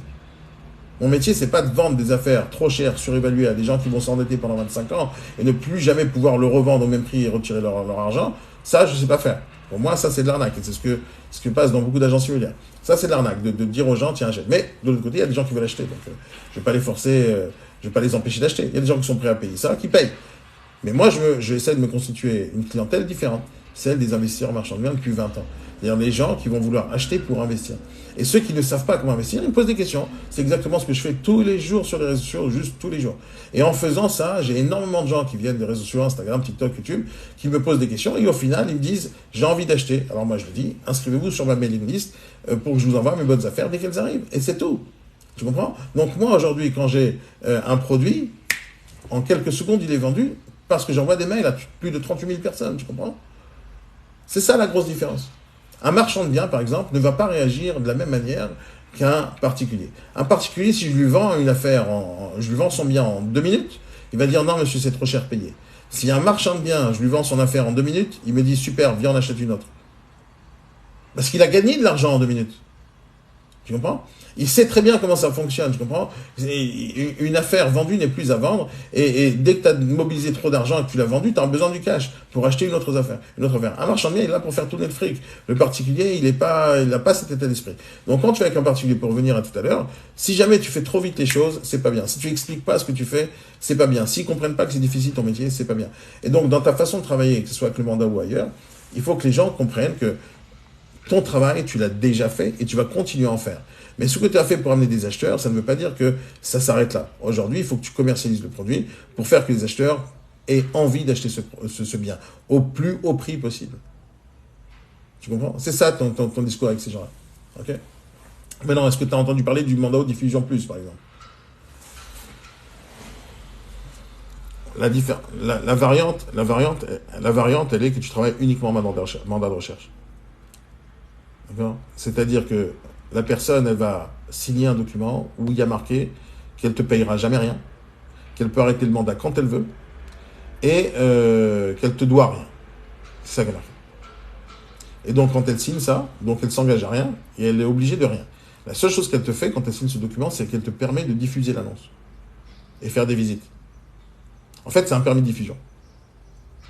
Ce qui fait que même un vendeur le plus hargneux qui existe, tu dis, monsieur, vous voulez des bons clients? Moi, j'en ai plein.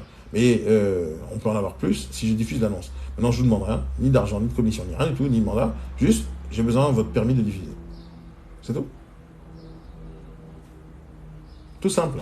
Et les gens, ils signent. Ok. Vas-y.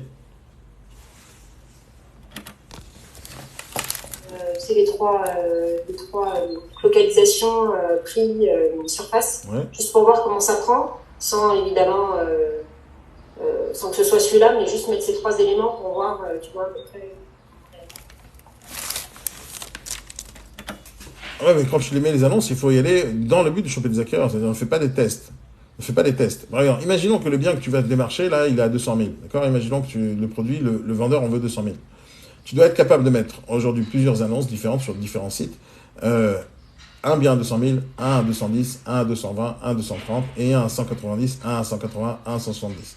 Parce qu'il y aura cette marge de négociation. Tu vois ou pas? 30 000 euros en dessus, 30 000 au-dessus, 30 000 euros au-dessous. D'accord? Si tu fais 5-6 annonces avec ce panel de prix, tu auras absolument tous les acheteurs du marché qui recherchent ce type de produit. D'accord? Ceux qui auront cherché à 180 000, il faudra les faire hausser de 20 000. Ceux qui ont ont acheté et ils ont cherché à 230 000, tu vas pouvoir leur vendre un truc à 200 000.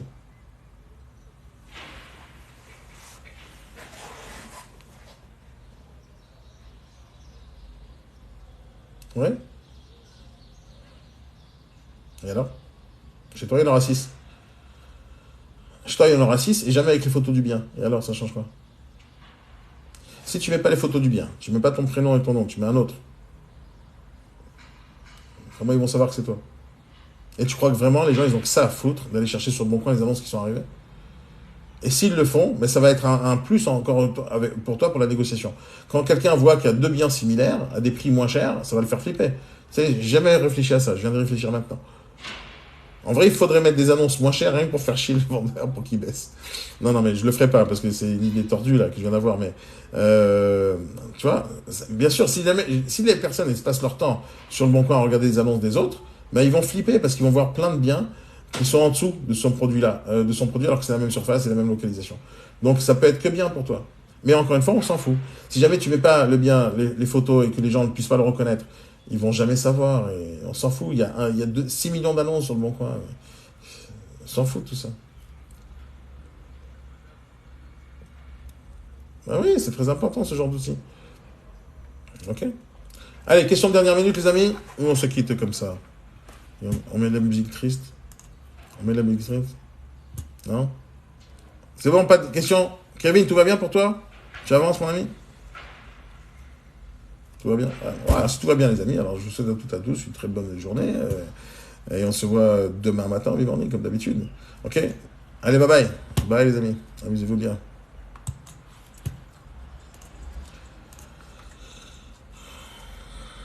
Salut, les amis. Je suis avec vous sur TikTok maintenant.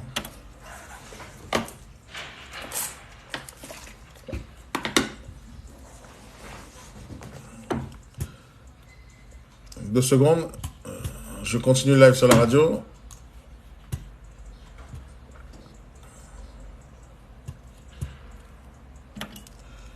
Bon les amis, j'espère que ça vous a plu ce matin. Alors comme je suis en live sur TikTok et apparemment il y a énormément de questions et de commentaires qu'on m'a laissés depuis ce matin.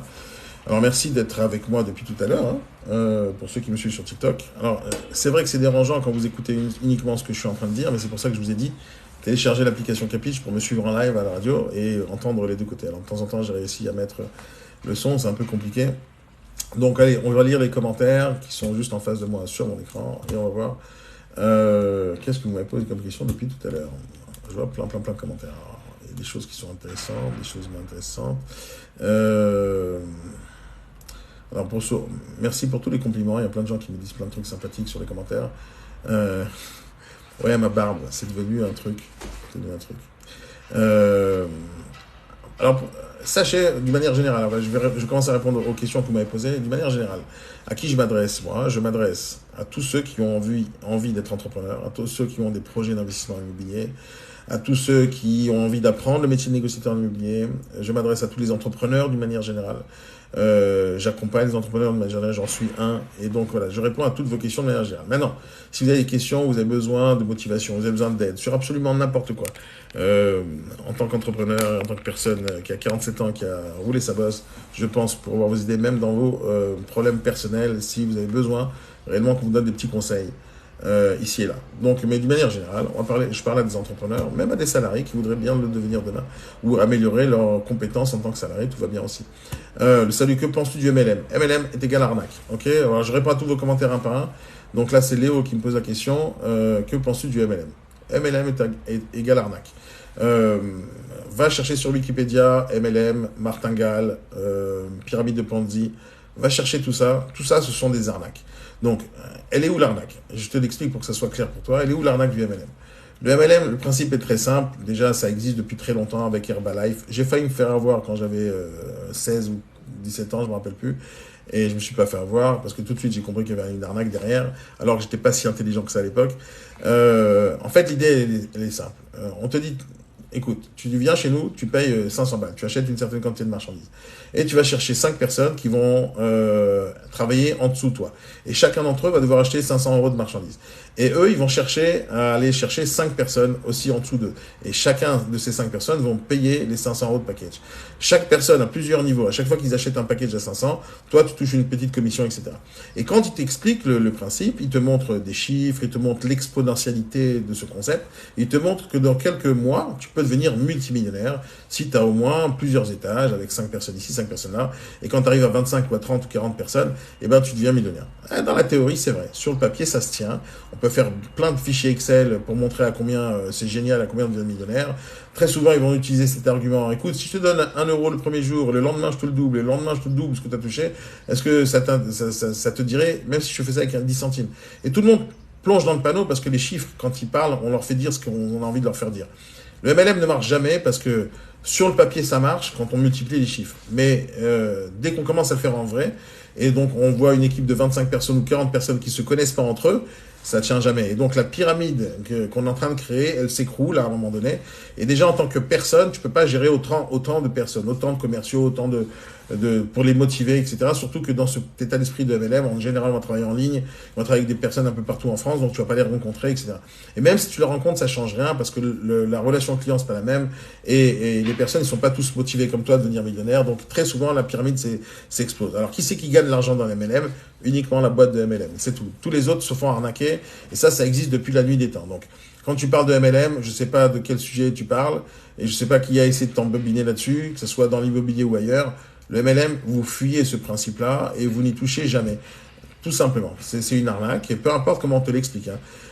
Jusqu'à aujourd'hui, il y a des gens qui m'appellent, fait Daniel, est-ce que tu voudrais saisir une opportunité exceptionnelle de rentrer dans un business? C'est de l'arnaque. Et il y a des gens qui continuent à être convaincus, exactement comme venez apprendre à faire du trading en 4 jours, vous êtes millionnaire. Tiens, viens rentier en 5 ans, en 3 heures. Tout ça, c'est des arnaques. Il faut absolument être capable de faire la différence entre la réalité et les mensonges. Et bon, c'est pour ça que je suis là, et essayer de vous faire un peu la différence. MLM est égal arnaque, on ne s'approche pas, laissez tomber, le sujet est clos. Il n'y a rien à discuter. Peu importe l'offre qu'on vous propose, c'est que de l'arnaque. Maintenant, il y a une différence entre MLM, par exemple, et manager, par exemple. Tu peux très bien être manager ou directeur d'agence ou, je sais pas moi, chef d'équipe. Et là, tu as des commerciaux, tu les fais bosser, tu gagnes un pourcentage sur leur chiffre d'affaires. Ça, c'est très bien. Tout va bien. C'est pas du MLM. D'accord? Parce que tu les coaches, tu les manages, etc. Quand tu emploies des gens, c'est la même chose. Tu les fais bosser et tu te ramènes de l'argent. Tout va bien. Mais le MLM, c'est de compter sur une certaine personne qui est quelque part que tu connais pas, qui à un moment donné va se lever le matin pour essayer de faire une vente et peut-être tu vas en toucher de l'argent à un moment donné peut-être. Et donc tous ces peut-être là, c'est pas du business, surtout quand tu es pas en contact direct avec la personne à qui tu travailles. Donc voilà, alors on clôture ce sujet. MLM est égal arnaque, tu t'approches pas, tu touches pas. C'est comme la drogue, tu touches pas, c'est tout. Même tu essayes pas, ça sert à rien. J'ai fait l'option entrepreneuriat en BTS MCO, ouais, ça va t'aider. C'est pas que j'aime pas les études, au contraire, je pense que les études c'est quelque chose d'important, les BTS c'est quelque chose d'important. Mais c'est important pour ceux qui connaissent absolument rien dans la vie et qui n'ont jamais rien fait. Et c'est des personnes qui vont se concentrer sur la théorie, jamais sur la pratique. Tout ce qui se passe à l'école, d'une manière générale, c'est des théoriciens qui expliquent la théorie. Donc, c'est pour ça que l'école, ça apporte rien. Moi, tout ce que j'ai appris à l'école et à l'université m'a jamais rien servi jusqu'à aujourd'hui. Bon, à part les calculs en maths et un peu d'algèbre, etc. Mais en vrai, rien du tout. Tout ce que j'ai pu avoir dans ma vie jusqu'à aujourd'hui, je l'ai appris tout seul. Absolument tout seul et en faisant les choses. Et donc les BTS, etc., moi j'ai déjà vu plein de gens qui sortaient des BTS et qui connaissent absolument rien au terrain. C'est-à-dire quand on va chercher à faire du commerce, il faut être sur le terrain, faire de la vente, apprendre à le faire et pas lire dans les bouquins. C'est comme si que tu vas passer ta journée à apprendre dans des bouquins comment se muscler le bras et tu passes des jours à lire des bouquins. Bah, tu n'auras pas plus de muscles que ça. Tu veux avoir des muscles, va à la salle de gym. Et c'est la même chose pour le commerce ou l'entrepreneuriat. Tu veux être entrepreneur, tu te lances et tu vends. Et après, on avance. Mais il faut y aller tout de suite, il faut vendre tout de suite. Et donc, le BTS, c'est beaucoup de théorie pour à la fin ne même pas savoir si on est capable de vendre. Alors que le business, c'est ça. Et entrepreneuriat regardez, écoutez des cours sur l'entrepreneuriat par des gens qui sont salariés. C'est la pire des conneries que vous puissiez faire dans votre vie. C'est-à-dire, je ne comprends même pas comment on peut faire ça. Non, on ne va pas apprendre l'entrepreneuriat avec des salariés. Non, ça ne sert à rien. Ils sont payés pour vous former, d'accord? Donc, ils sont salariés, ils ne sont pas entrepreneurs. Maintenant, quand vous parlez avec des entrepreneurs, et quand vous êtes formé par des entrepreneurs, comme c'est mon cas, il faut aussi que la personne qui vous explique sache de quoi elle parle aussi, qu'elle a fait des choses, et qu'elle soit assez pédagogue pour vous expliquer les choses. Donc, c'est bien les formations, c'est bien les écoles, il faut choisir juste ce que tu as envie de faire. L'entrepreneuriat, je l'ai dit ce matin en vidéo, c'est un état d'esprit qu'il faut avoir, c'est vraiment un état d'esprit. L'état d'esprit de dire, j'ai envie d'entreprendre, j'ai envie de réussir seul, j'ai envie de développer mes idées et ma vision, et j'ai envie d'attendre après personne pour qu'on me donne à bouffer. C'est ça, être entrepreneur, et c'est pas une question de, ah, j'ai peur d'être entrepreneur, je me lance ou pas, ou viens, je vais apprendre à être entrepreneur. Il n'y a rien qui va t'apprendre entrepreneur, jusqu'au jour où tu essaies de vendre et quelqu'un te dit non. C'est ce jour-là que tu réfléchis si tu es entrepreneur ou pas. Dès qu'on t'a raccroché, c'est à ce moment-là que tu dis, est-ce que j'ai le courage d'appeler un autre gars après? Et c'est ce moment-là où tu deviens entrepreneur. Si tu le fais, tu es un entrepreneur. Si tu ne le fais pas, va travailler salarié parce que tu n'es pas fait pour ça. Et ce métier, enfin, être entrepreneur, c'est un état d'esprit où il n'y a pas d'autre choix. C'est comme ça que je veux être, c'est comme ça, c'est mon état d'esprit. Et je ne peux pas changer. C'est comme être hétéro ou être homo. C'est comme ça que je suis, c'est comme ça. C'est comme ça, je suis entrepreneur, comme je pourrais être, je sais pas quoi, passionné de pizza. J'aime la pizza, j'aime la pizza. Donc j'adore ça, l'entrepreneuriat, c'est une façon de vivre, c'est une façon de vivre. C'est comme les gens qui sont sportifs, je suis sportif, on aime le sport, c'est tout, c'est comme ça, c'est une façon de vivre. Et entrepreneur, c'est la même chose. J'aime cette façon de vivre, c'est-à-dire de ne pas savoir ce qui va se passer demain, mais par contre avoir des objectifs et tout faire pour les atteindre, et qu'il n'y a aucune barrière à côté de vous, à part vous-même. C'est ça être un entrepreneur. Et donc apprendre ça, je pense que ça sert à rien. Je pense que ça sert à rien. Tu vas apprendre l'entrepreneuriat, mon cher ami, tu fais un truc super simple, super simple. Tu veux te tester, je te donne plusieurs façons d'apprendre l'entrepreneuriat en prenant quelques risques, mais pas des très gros risques. Donc je sais pas ton âge, mais je vais te donner un exemple très simple. Tu vas tout simplement essayer d'aller acheter des choses sur des brocantes ou sur le bon coin, tu les achètes, tu prends ton argent et tu les achètes. Tu achètes pour 10 euros, 20 euros, 150 euros, tu achètes, et tu essaies de les revendre plus cher sur le Bon Coin ou sur Amazon. Tu arrives à faire ça, il y a te sortir, imagine tu prennes 100 euros, et tu arrives à les transformer en 200, en 300, en 500, tu es un entrepreneur. Et là, c'est le début de quelque chose. Ça ne veut pas dire que tu vas t'enrichir grâce à ça, mais c'est le début de quelque chose. C'est-à-dire que tu as compris le principe, qu'on n'achète pas cher et qu'on vend plus cher. C'est le principe du business. Donc, tu as compris ça, d'accord? Tu pourras demain te dire, je vais apprendre l'entrepreneuriat en le faisant. Parce que, qu'est-ce qu'il y a de si... Alors, il y a plein de choses compliquées dans l'entrepreneuriat, mais ça dépend du niveau où tu as envie d'aller. Si demain, tu es graphiste et tu as envie de vendre ton service de graphiste, tu as besoin de connaître pas mal de compétences, à part le graphisme. C'est-à-dire que tu sais faire du graphisme, ok, c'est top, c'est génial, top. Mais maintenant, il faut commencer à démarcher des gens. Bonjour, monsieur le patron de telle et telle entreprise, j'ai mes services de graphisme à vous proposer. Non, c'est bon, on a déjà des graphistes. Comment tu fais ce genre-là? Comment tu vas présenter ta boîte? Comment tu vas la vendre? Je suis démarché quasiment tous les jours par des freelances qui me proposent leurs services. Et je les écoute tous. Mais il y en a beaucoup qui savent pas bosser. Il y en a beaucoup. Et donc, dire entrepreneur, c'est pas juste savoir le produit que tu as envie de vendre. C'est d'abord être capable de le vendre, capable de démarcher, avoir des échecs, énormément d'échecs, et continuer à le faire quand même jusqu'à que tu réussisses. Entrepreneuriat, c'est compliqué et ça se fait pas dans les bouquins. L'entrepreneuriat, c'est dans la vraie vie, les amis, et la vraie vie, c'est compliqué. Donc, j'ai pas envie de vous faire peur, je vous dis que c'est compliqué et on s'amuse pas avec ça. C'est-à-dire que quand on décide d'être entrepreneur, ça vient du ventre et ça se met sur le terrain et on fonce et on met tapis. On cherche pas à avoir un plan B quand on est un entrepreneur. On y va et on fonce. Dans les études supérieures, dans le privé, ce sont des professionnels qui viennent donner des cours. Oui, mais... Oui, ils ne donnent pas des cours, hein. Ils viennent de temps en temps faire des conférences et donner un peu de boost aux gens. Mais les vrais cours, tu ne vas pas les avoir par des entrepreneurs parce qu'ils ne savent pas déjà. Par exemple, tu vas prendre un restaurateur, va lui demander des cours sur l'entrepreneuriat. Il ne sait pas faire, lui, il ne sait pas. Il faut avoir ce truc-là d'être pédagogue et de savoir transmettre des informations. Parce que je veux dire, je ne pensais pas être formateur dans ma vie. J'ai jamais commencé ma vie dans ce sens-là, pas du tout. Formateur, j'ai commencé à l'être il y a à peu près officiellement et à avoir une école, hein, il y a une dizaine d'années. Mais en fait, il y a une dizaine d'années, j'ai ouvert une école en plus de ce que je faisais. Hein. Mais avant ça, j'ai toujours formé mes propres commerciaux, mes propres équipes. Et donc, je savais pas que j'étais formateur, mais en fait, j'ai toujours formé mes équipes. Et c'est comme ça que j'ai compris que j'étais capable de le faire pour plus d'autres personnes. Mais à la base, j'ai toujours formé mes équipes que j'embauchais, que je recrutais. Et aujourd'hui, je le fais pour plein d'autres gens.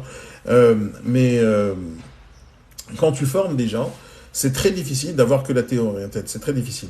Par exemple, tous les jours, y compris ce matin et maintenant, je suis capable de te dire, peu importe le produit que tu as, je suis capable de t'aider à le vendre. Je suis capable de le dire. Et je le dis tous les jours, tout le temps à plein de gens. Et je le fais et je le montre. Très souvent, ça m'arrive de montrer à un négociateur ou un commercial, un entrepreneur en face que son produit ne vaut pas ce qu'il vaut et que s'il n'arrive pas à le vendre, parce qu'il ne sait pas le vendre. Et je prends le téléphone et j'appelle à sa place devant lui.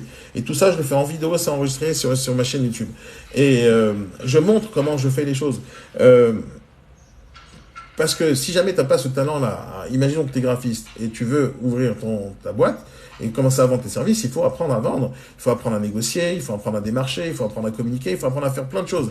Même un graphiste doit apprendre à faire de la vidéo, même un graphiste doit apprendre la communication sur les réseaux sociaux, même un graphiste qui va se développer demain, il doit comprendre le droit des marques, il doit comprendre le droit du travail, il doit savoir recruter, former, etc., etc. N'importe quelle personne qui entreprend va devoir rentrer dans des problèmes complexes. Alors au départ, on sait faire notre métier, graphiste, mais après, pour développer ça, devenir un business, ça devient compliqué. Je continue les questions. Bonjour Daniel. Que penses-tu des CD de Kevin Trudeau? Connais pas ce gars-là. Connais pas. Si tu m'envoies un lien, je vais regarder et je te dirai. Mais je connais pas. Oui, celui qui m'a dit tout à l'heure qu'il voulait investir dans l'immobilier, il dit il a 20 ans. Écoute, à 20 ans, je vais te dire un truc. Jusqu'à 25 ans, je pense réellement que le temps que vous devez passer à faire des choses, c'est à apprendre et à vous éclater. D'accord? Je pense réellement que jusqu'à 25 ans, vous devez tester le maximum de conneries possibles. Si vous êtes un entrepreneur dans l'âme, vous devez essayer plein de choses dans le but de les rater jusqu'à l'âge de 25 ans. Parce qu'en général, jusqu'à l'âge de 25 ans, on habite encore chez ses parents. Moi, ça n'a pas été mon cas. À l'âge de 16 ans, je suis parti de chez mes parents. Mais d'une manière générale, les gens jusqu'à l'âge de 25 ans, ils sont chez leurs parents, ils n'ont pas trop de soucis, ils sont nourris, logés, blanchis. Et ça marche très bien pour eux, et ça va très bien jusqu'à 25 ans. À 25 ans, hop, ils vont rencontrer une nana, ils vont habiter ensemble, ils commencent à devoir payer le loyer. Et là, ça commence à changer, leur vie commence à changer. Et donc, quand t'es jeune, jusqu'à l'âge de 25 ans, t'as quasiment aucune responsabilité sur la tête. T'en as aucune. Et donc, parce que t'as aucune responsabilité, tu dois absolument risquer tous les jours ta vie, quoi. Tu dois risquer ta vie en essayant un business ici, en essayant d'apprendre ça, en essayant de faire ci et faire ça. Même travailler gratuitement dans des boîtes. Moi, je vous le dis tous les jours. Tu as envie de savoir dans quoi tu es bon, va te proposer gratuitement pendant un mois à n'importe quelle boîte qui t'intéresse. Et tu vas travailler gratos. Parce que au lieu de payer de l'argent à une formation, il y a quelqu'un qui va te faire travailler chez lui et qui va te montrer comment il travaille en vrai. Tu vas apprendre beaucoup. Ça ne veut pas dire que tu seras un professionnel, mais au moins tu sauras si c'est la bonne direction pour toi. Mais il faut tester plein de choses jusqu'à l'âge de 25 ans. Donc quand quelqu'un me dit j'ai 20 ans, j'ai envie d'investir dans l'immobilier, je dis prends cet argent-là, mets-le dans des formations, enrichis-toi le cerveau, augmente ta valeur sur le marché grâce à tes compétences, et demain ces 5 000 euros vont se transformer en 100 000 euros parce que tu sauras transformer des choses en argent. Donc ce sur quoi vous devez vous concentrer, c'est pas de remplir votre compte en banque, ce qui ne va pas être le cas quand vous êtes un investisseur en immobilier. Quand on est investisseur immobilier, vous serez tous les jours en dette. C'est-à-dire vous allez vous endetter pour l'instant de votre vie. Ce qui est très bien, mais ça va durer 15 à 25 ans, à 30 ans pour toucher des revenus de tout ça. Même si vous touchez un peu d'argent pendant tout ce temps-là, en réalité, vous vous endettez et c'est très bien pour acheter des produits qui vont vous amener de l'argent et une rente dans 15-25 ans. Ok. Entre-temps, on fait quoi? Entre-temps, il faut générer de l'argent. Et quand vous générez de l'argent, vous n'avez pas le temps de vous occuper de vos investissements. Et donc, ça demande de l'énergie, du temps. Donc, il faut toujours des revenus pour faire un investissement immobilier. Parce que si aujourd'hui, tu as 20 ans et tu as 5 000 euros, tu les gardes, tu achètes des bouquins, va dans des formations, viens dans notre école, apprends des trucs. Mais tu dois apprendre des trucs. C'est la seule chose que tu devrais faire et pas investir dans l'immobilier. Maintenant, si tu veux être investisseur dans l'immobilier, je vous conseille à tous ceux qui savent pas quoi faire dans la vie et que vous êtes jeune encore et vous pensez que vous voulez être investisseur et rentier plus tard, le meilleur conseil que je puisse vous donner, et c'est pas parce que c'est mon métier, c'est rentrer dans l'immobilier en tant que négociateur en immobilier. Rentrez dans ce métier. Je vous explique pourquoi. Parce que quand vous rentrez dans le métier, vous voulez investir. Ok, super. Pour investir, vous devez faire quoi? Vous devez chercher les bonnes affaires et vous devez les négocier et à la fin, les acheter. Top, ça c'est investir immobilier. Mais pendant que vous cherchez les affaires, vous êtes tombé sur plein d'affaires qui ne sont pas des bonnes affaires. Alors qu'est-ce que vous faites avec ces moyennes affaires que vous n'allez jamais acheter? Qu'est-ce que vous allez faire? Vous allez tout simplement la prendre, cette affaire, et la revendre à quelqu'un d'autre et vous allez gagner de l'argent quand même. Donc quand on veut être un investisseur, et vous êtes jeune aujourd'hui, et vous avez 20 ans, 25 ans, lancez-vous dans l'immobilier en tant que négociateur immobilier, en tant qu'agent immobilier, parce qu'en étant dans ce métier, vous allez travailler avec des investisseurs, vous allez travailler avec des marchands de biens, vous allez trouver toutes les bonnes affaires du marché, des fois vous allez les acheter pour vous, des fois vous allez les vendre à quelqu'un d'autre. Et c'est pour ça que si jamais aujourd'hui tu me parles d'investisseurs à 20 ans, et que tu as 5, 10 000, 15 000 euros, tu les gardes cet argent, tu les gardes en trésorerie. L'argent, pour investir dans l'immobilier, il ne faut pas le faire avec son fric, il faut le faire avec l'argent de la banque. Donc arrêtez de me dire j'ai 5 000, comment je les investis. Si tu as 5 000, 10 000, 15 000, 20 000, tu les mets dans des études, ok? Et tu vas t'éclater avec des nanas et tu vas profiter de la vie. Mais avant ça, tu dois apprendre des compétences. Donc, imaginons que tu veux gagner de l'argent dans l'immobilier, tu vas en formation, tu viens chez nous dans notre école, tu apprends ce métier, tu travailles demain. Et là, tu apprends à travailler, à négocier, à acheter des produits pour toi ou acheter des produits pour les autres. Et tu gagneras de l'argent toute ta vie, parce que l'immobilier, ça s'arrête jamais. C'est le seul métier, tu vois, qui est perpétuel depuis la nuit des temps jusqu'à la fin des temps. Et c'est pour ça que c'est si génial. Donc, si tu as 20 ans et tu n'as pas de métier, fonce dans l'immobilier si tu as envie de devenir investisseur. Et c'est la meilleure chose à faire. On continue les questions. Que penses-tu des formations de Century 21? Écoute, moi, j'ai jamais été formé dans aucune agence immobilière, j'ai jamais travaillé dans une agence immobilière. J'ai toujours développé mes propres agences immobilières, mes propres réseaux. J'ai toujours mes propres formations. J'ai des méthodes que j'ai développées depuis des années. Et donc, Century 21, je m'en fous. Je m'en fous de comment ils forment leurs gens. Je suis plus fort qu'eux et j'ai pas besoin de leur formation. Et je forme plus de 600 agences immobilières chaque année. Et je forme plus de 5 à 8 000 agents immobiliers en France chaque année. Donc, je m'en fous surtout que j'ai des clients de Century 21 donc, qui viennent en formation chez moi. Donc, non, s'ils viennent en formation chez moi, que leurs formations ne sont pas terribles. Mais c'est pas grave, ils ont peut-être des bonnes formations, mais je pense que mes méthodes sont meilleures que les autres. C'est pour ça que je les vends. Alors, attends, il y a beaucoup de commentaires aujourd'hui. Je suis très content, les amis. Alors, on va faire ça régulièrement. Hein. Moi, déjà, tous les matins, je suis en live à la radio. Mais je vais faire avec vous des TikTok le matin et ça va poursuivre maximum 11 heures. Et peut-être oui, peut-être non, ça dépend ce que j'ai à faire. Là, pour l'instant, je peux le faire, je l'avais prévu. Donc, je continue à lire vos commentaires. Ils sont pas mal. Hein. Si tu veux des formations lui-même, forme des entrepreneurs, c'est pas mal. Non, moi, je forme des entrepreneurs tous les jours. Merci, agent influent. Je forme des entrepreneurs tous les jours. C'est mon métier. J'ai 2 écoles. Une qui s'appelle IBS Formation, où je forme des agents immobiliers, des managers, des directeurs d'agence, et Capitch, qui est une école pour apprendre à entreprendre. Donc, on accompagne avec du coaching tous les jours, tel que vous l'entendez. Tous les jours, j'aide les gens à développer leur boîte avec de la formation tous les jours, en formation e-learning ou en live, et avec du coaching tous les jours, tout simplement. Et voilà, c'est ce que je fais au quotidien maintenant, mis à part mes 2 agences immobilières que j'ai, où on fait des transactions pour les investisseurs marchands de biens. Voilà, c'est ça fait 4-5 grosses activités. Voilà, immobilier, investissement, formation, conseil, consulting, communication. Voilà, c'est mon travail. Alors, tu me dis quoi? User un truc, car j'ai 2 années d'expérience dans la vente d'objets de décoration. Ah, c'est pas mal, si tu as l'expérience dans la vente, c'est bien.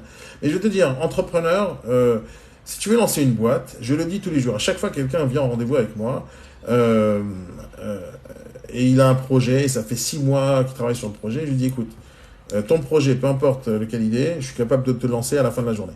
Et si tu n'es pas capable de lancer ton projet à la fin de la journée, tu es dans la merde, il n'y a pas de projet. C'est trop compliqué, trop complexe. Donc, il n'y a pas de business derrière. Donc, n'importe quel projet que tu as, tu peux le lancer demain. Et donc, il ne faut pas ni faire des études pour ça, pour apprendre, parce qu'il y a des formations qui existent, qui sont très concentrées, qui ne sont pas de la théorie, qui sont de la pratique. Mais mis à part ça, il faut lancer ton projet, parce que c'est le premier pas d'être entrepreneur, c'est de lancer un projet. C'est pas de réfléchir à être entrepreneur, c'est de l'être réellement. Donc, pour l'être, il faut lancer ton projet. Et moi, je te dis, hein, tu viens avec moi, en 1 heure, je t'ai mis en place ton projet, et en 1 journée, tu peux lancer et faire ta première vente. Mais c'est que le début, ça. C'est pas ça, l'entrepreneuriat. Lancer un projet en 1 journée, ça, c'est quasiment donné à tout le monde. Mais par contre, faire que ce projet se développe au fur et à mesure du temps, que tu sois dans la légalité tout le temps, que tu développes ta communication avec des clients fidèles, que tu développes une marque puissante et énergétique, etc., qui attire les gens, que les gens en parlent, ça devient beaucoup plus complexe. Et c'est ça l'entrepreneuriat en réalité, c'est d'apprendre sur le tas et en allant toujours dans la bonne direction. Mais c'est facile de lancer un projet. Peu importe ici les personnes qui ont des projets depuis 6 mois, 1 an, si vous êtes depuis 6 mois, 1 an, c'est que vous réfléchissez trop, et que vous ne savez pas par où commencer. Et c'est pour ça que je suis là. Je suis en train de mettre en place énormément de choses pour vous faire comprendre ces choses-là. Je vais mettre en place un webinaire hebdomadaire pour vous aider vraiment avec... et le thème de ces webinaires que je faisais, en fait, jusqu'avant que je tombe malade, il y a 2-3 mois, je faisais des réunions toutes les semaines avec un rendez-vous qui s'appelait Top Départ, où je faisais venir des entrepreneurs dans mon bureau. J'ai décidé d'arrêter de faire ça parce que j'ai des gens qui me suivent sur les réseaux sociaux de toute la France et ils ne peuvent pas se déplacer, donc je voulais faire ça au plus grand nombre. Donc au lieu de faire ça dans mon bureau, je vais le faire en live et je vais faire des webinaires réguliers pour vous accompagner sur le lancement. Et après, il faudra faire la suite, c'est-à-dire développer la boîte, ce qui est pour moi la chose la plus sympathique et la plus intéressante. Parce que lancer un projet, c'est pas que c'est pas passionnant, c'est que c'est facile. Lancer le projet, c'est la chose la plus facile. Et c'est pour ça que des fois, je m'énerve sur les gens qui mettent 5 ans pour lancer leur projet. C'est facile de lancer un projet. Ce qui est difficile, c'est ce qui vient juste après. C'est une fois que tu as vendu, qu'est-ce que tu fais maintenant? Il faut continuer à vendre, il faut aller produire aussi. Donc ça devient complexe. Je continue les commentaires. Que je pense personnellement pour me rendre la tête, désolé si je disais... Attends, non, tu n'es pas désagréable, mais je ne comprends pas ta question, je essaie de rire. Euh, On n'a pas tous la même vie, regarde, il parle de quelque chose dans laquelle il n'était pas concerné. Et tu sais, j'ai 47 ans, mon cher ami, j'ai juste énormément d'expérience. J'ai vu beaucoup de choses. Tu sais, je suis divorcé 3 fois, j'ai 2 enfants, j'ai une trentaine de boîtes, j'ai perdu des millions, j'ai gagné des millions. C'est l'expérience qui te parle aujourd'hui. Et dans cette expérience d'entrepreneur, tu rencontres plein de gens, tu as beaucoup de difficultés, beaucoup de hauts, beaucoup de bas. Et tous ces trucs-là, j'essaie de les partager avec vous. Voilà, c'est ce que je fais. Donc, je parle des sujets uniquement qui me concernent, justement, uniquement que j'ai vécu ou que j'ai vu vivre chez des personnes très proches ou que j'ai accompagnées. Alors, oui, qui c'est là? C'est non pain, no pain, no tartine. Bien joué le pseudo.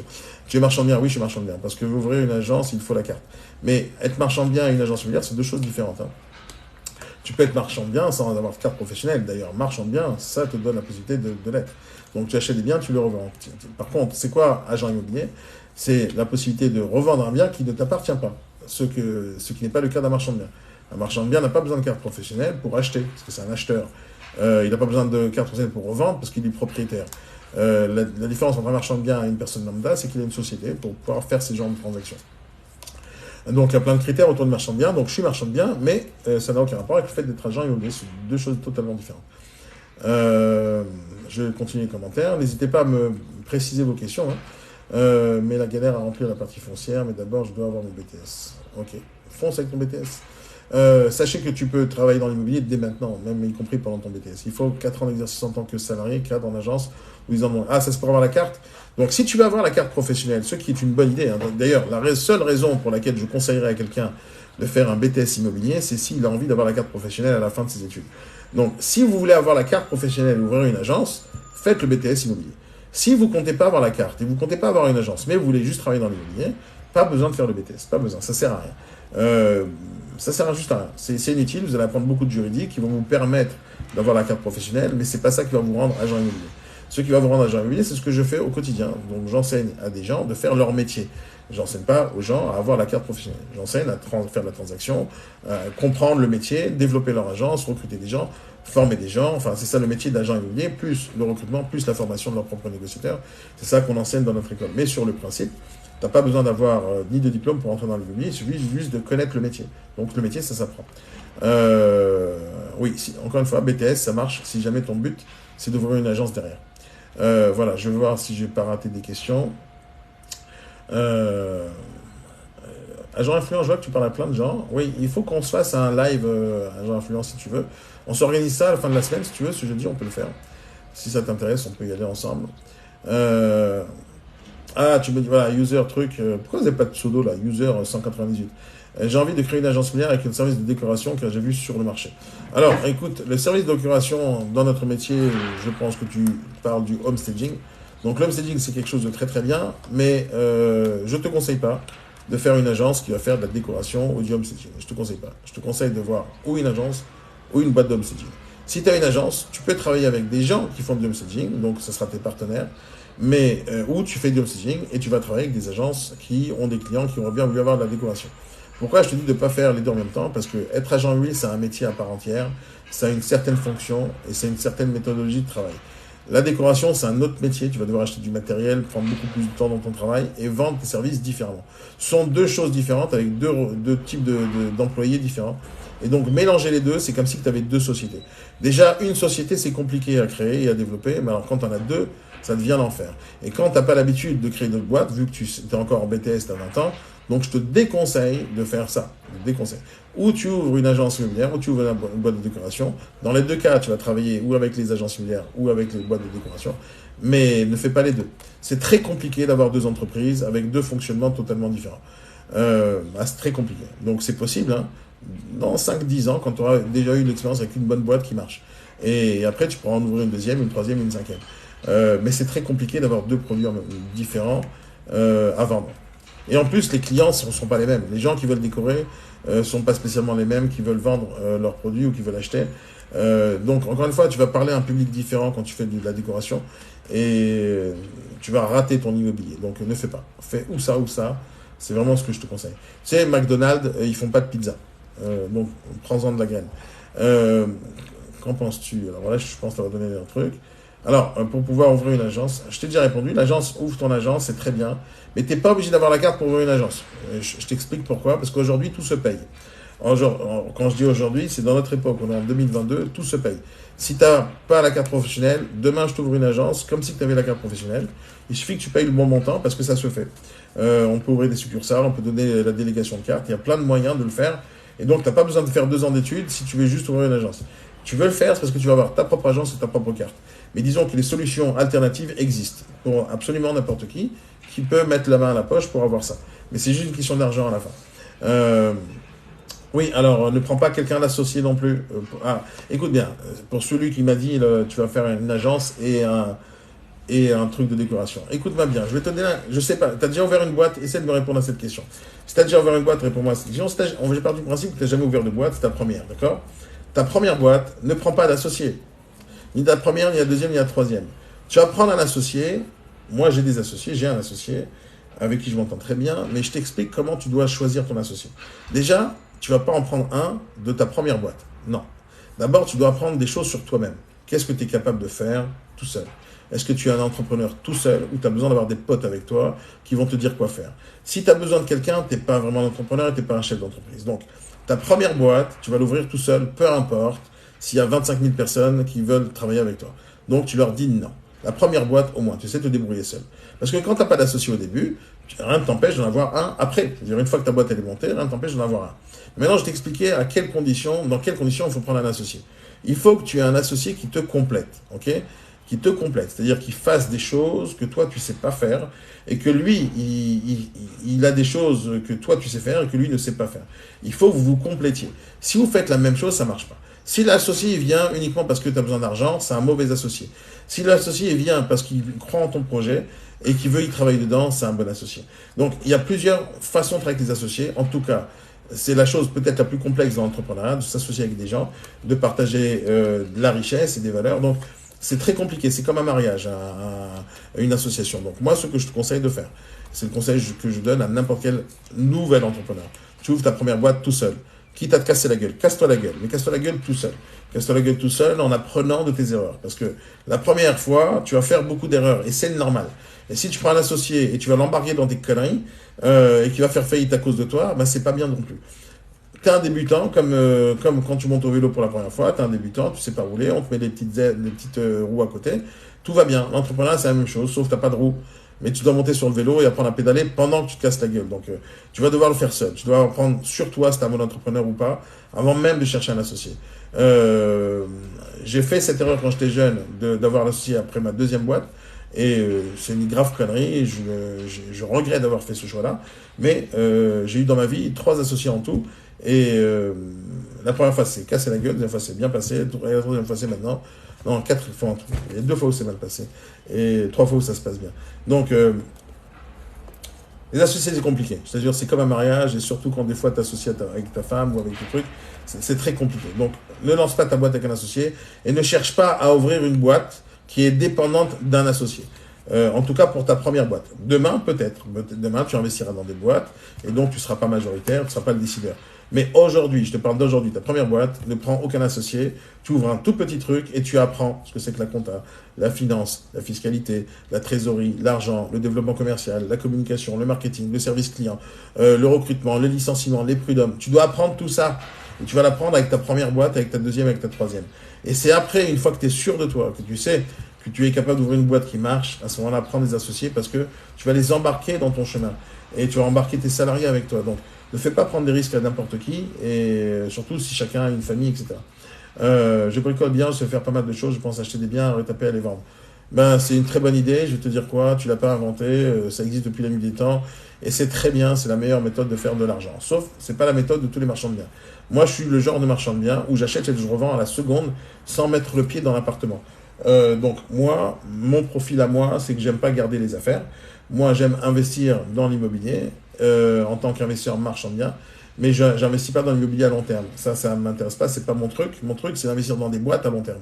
Donc, je sais faire fructifier les boîtes, je comprends mieux mes entreprises que les locataires qui sont à l'intérieur de mes biens.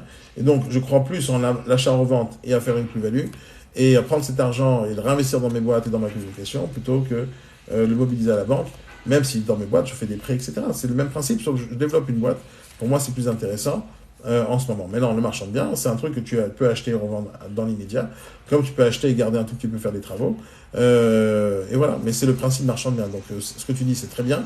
Maintenant, si jamais tu sais faire les travaux, c'est encore mieux. Comme ça, tu économises la main-d'œuvre et ça sera encore plus rentable pour toi. Mais voilà, c'est très bien d'être marchand de biens, de se lancer. Mais sache une chose, et ça, c'est quelque chose qu'on ne te dit pas, mais pour gagner ta vie en tant que marchand de biens, il faut que tu aies minimum 1 million d'euros cash. D'accord? 1 million d'euros.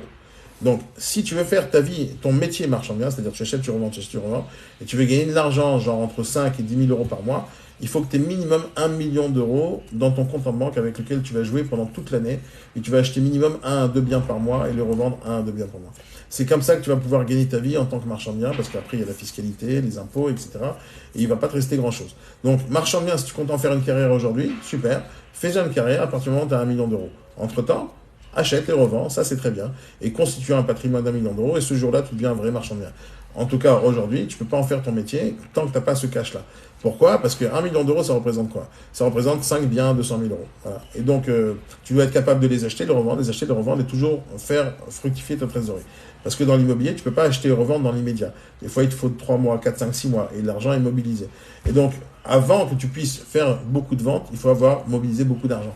Et il faut prendre beaucoup de risques. Donc, c'est ça le vrai travail de marchand de biens, ce qui est un bon métier. Si jamais tu as un minimum d'1 million d'euros de trésorerie. Minimum, pour gagner sans trop de risques. Parce que marchand de biens, c'est quand même quelqu'un qui va utiliser son fric et il va tous les jours mettre son argent sur la table pour gagner des sous. Donc, c'est un métier très risqué, comme aller jouer au poker, au casino. Donc, quand tu fais que ça comme métier, il faut vraiment avoir une assise sérieuse. Maintenant, faire marchand de biens de temps en temps, c'est bien. Mais si tu fais ça, il faut vraiment que tu aies des revenus à côté, parce que c'est pas grâce à ça que tu vas gagner ta vie. Même si tu fais une transaction par mois et que tu as fait une plus-value de 30 000, dans les 30 000, tu as déjà travaillé pendant 1 mois ou 2 mois dessus. Si tu as en plus fait les travaux, à quel moment tu prospectes, toutes tes démarches, fais quoi que ce soit comme chiffre d'affaires, ça devient compliqué de mélanger le business, les travaux, l'achat-revente, ça devient plusieurs métiers. Donc moi, ce que je te conseille, si tu veux faire ce métier de marchand de biens dès aujourd'hui, fais exactement ce que j'ai dit tout à l'heure pour ceux qui veulent être investisseurs. Fais exactement comme moi. Lance-toi dans l'immobilier en tant que négociateur. Fais le négociateur, tu gagnes de l'argent à chaque transaction. Et en plus de ça, tu pourras trouver des bonnes affaires et les acheter. Et au fur et à mesure des années, non seulement tu vas te spécialiser dans ce métier, et en plus de ça, tu vas tomber toujours sur les bonnes affaires. La meilleure chose à faire, c'est d'entrer dans l'immobilier. Et encore, la petite parenthèse, pour ceux qui veulent rentrer dans l'immobilier, il y a un truc super simple, vous inscrivez sur un des liens qu'il y a sur vous prenez rendez-vous avec moi et je vais vous placer dans une agence dès demain et vous apprenez à faire ce métier. Mais c'est ça qu'il faut faire quand on va être investisseur en marchand de biens. C'est le meilleur chemin pour réussir dans ce métier, le meilleur chemin. Alors, quand tu me dis no pain, no tartine, compliqué ton pseudo, même s'il est marrant. Attends, j'essaie de relire tes commentaires. Ah oui, t'en as mis 25. Voilà, je t'ai répondu. Voilà, c'est une bonne idée sur le principe, je t'ai répondu, je pense. No pain, no tartine. Moi, j'ai 0 formation dans l'immobilier. Tu rentres dans notre école, tu cherches ibsformation.com ou tu vas sur un des liens écrits dans ma page ou tu m'envoies un SMS au 06. Alors, je vous écris en commentaire mon numéro de téléphone portable pour m'envoyer des SMS, les gars. M'appelez pas au téléphone, sinon je réponds pas, moi. Juste envoyez-moi des SMS ou envoyez-moi sur WhatsApp. Ça, c'est mon numéro de téléphone portable. Pour ceux qui veulent... non, envoyez-moi un message si vous voulez avoir des liens sur l'immobilier ou sur notre école et je vous enverrai tout ça. L'idée, c'est qu'il y a une école qui s'appelle IBS Formation. C'est là-bas où je forme tous les agents immobiliers, les négociateurs, tout au long de l'année. On leur apprend le métier. Donc, à partir du moment où tu es débutant, je te prends en main tous les jours, pendant toute l'année. Donc, il y a du coaching tous les jours. Il y a plus de 2000 heures de formation où tu vas apprendre tout ton métier. Et il y a du coaching tous les matins, il y a des sessions de prospection téléphonique toutes les semaines, il y a des formations en ligne, en visioconférence live toutes les semaines et tous les mois. Donc, en fait, c'est une bible de ce métier, notre école. Et donc, tu vas apprendre. Mais tu vas apprendre en travaillant. C'est-à-dire, le jour où tu commences à travailler dans une boîte, tu commences dans l'école ou avant. Et en même temps que tu travailles, je t'aide. C'est exactement ce que je fais tous les jours, tous les matins. Vous m'entendez le faire. Quelqu'un a eu l'affaire hier, hop, je vais dire ce qui va se passer le lendemain. Donc, on continue comme ça tous les jours grâce au B-Morning. Donc, si tu veux te lancer dans l'immobilier, vous allez sur... Envoyez-moi un SMS, 06 58 89 51 20. Envoyez-moi un mail, je vous marque l'adresse mail contact ou un message privé sur les réseaux sociaux, là où vous êtes, ou des commentaires, enfin peu importe. Moi, à la fin, je prends le contact et je vous envoie les informations nécessaires. Là, j'ai noté mon adresse mail, contact@ibsformation.com. Voilà. Je continue les commentaires. Alors, tu me dis, moi, j'ai zéro formation immobilière. Alors, tu rentres en formation. Alors, pour vous dire, dans notre école, c'est simple, IBS Formation au Capite, c'est 89 euros par mois. Voilà, c'est tout. Et vous êtes en illimité, vous apprenez tout, tous les jours, je vous coach. 89 balles par mois. Voilà. C'est le seul moment où je parlais de prix, c'est écrit sur le site. Mais c'est tout, c'est 89 euros par mois. Il n'y a pas 15 000 balles à sortir et je vous apprends tous les jours votre métier. Et en plus, je vous mets dans une boîte. Donc, c'est du sérieux ce qu'on fait, mais il faut vouloir travailler vraiment dans ce métier, y aller et foncer. Avec zéro, tu peux emprunter. Oui, tu peux emprunter avec zéro, c'est un bon salaire, oui, c'est vrai. Mais moi, je vous dis, quand on investit dans l'immobilier, c'est pas avec notre argent, c'est avec l'argent de la banque. Ton argent, par exemple, si tu as 50 000 euros et tu as des revenus de, par exemple, 3 000 euros net par mois, imagine que tu as 3 000 euros net par mois et tu as 50 000 euros de côté, moi, je te fais acheter 5 biens. Pas en un jour, hein, mais sur les 2-3 prochaines années. Et à chaque fois que tu viendras avec 10 000 euros d'apport, et ça fait 5 biens. Si tu as des bons revenus, bien sûr. Et à chaque fois, on va trouver des produits finançables et autofinancés qui va faire que le banquier va te suivre. Et quand moi je travaille avec des investisseurs, c'est moi qui les accompagne à la banque, c'est moi qui leur envoie le courtier, etc. pour qu'ils puissent acheter. Mais l'idée, c'est de ne pas prendre son argent et le mobiliser dans des biens immobiliers. Il faut prendre son argent pour prendre des apports ou convaincre la banque que tu es solide, etc. etc. Je continue les commentaires. Les amis, pour ceux qui veulent faire des lives avec moi en duo, là, je les refuse tout le temps tant que vous ne m'avez pas parlé en amont, d'accord? Vous voulez faire des lives avec moi, il n'y a aucun problème. Je le ferai avec plaisir et je répondrai à vos questions avec plaisir. Mais avant ça, présentez-vous, envoyez-moi un mail, un SMS, dites-moi j'ai envie de faire un live avec toi, on discute un peu, et on voit si on peut s'entendre bien, et on le fera avec plaisir. Il n'y a aucun souci. Mais ne faites pas comme ça à l'arrache, j'accepterai pas. Même avec les euros, tu peux emprunter. Jamais avec ton capital emprunté, loué, meublé. Enfin, oui. Alors, il y a plein de solutions. Alors, tu vois, tu donnes des phrases toutes faites, même s'il y a pas mal de phrases vraies, hein, et tout est vrai en réalité, mais quand on parle d'investissement immobilier, il faut juste se considérer totalement unique. C'est-à-dire que ma façon de réfléchir à l'investissement immobilier elle est différente de la tienne. Et selon mon profil d'investisseur, si j'aime le risque ou si j'aime pas le risque, je vais acheter certains types de produits. Donc, ce qui est bon pour toi en tant qu'investisseur n'est pas bon pour tout le monde. Et c'est pour ça qu'il ne faut pas faire de généralité dans ce métier. Tu vois, ça fait 20 ans que je fais de l'immobilier, ça fait 20 ans que je forme des investisseurs et que je leur apprends à investir. Et je t'assure une chose, c'est que chacun est différent. Pas tout le monde a la même somme d'argent dans le compte en banque. Pas tout le monde a la même taille de famille ou l'aversion au risque ou etc., etc., ou l'envie d'investir à long terme. Pas tout le monde a le même état d'esprit.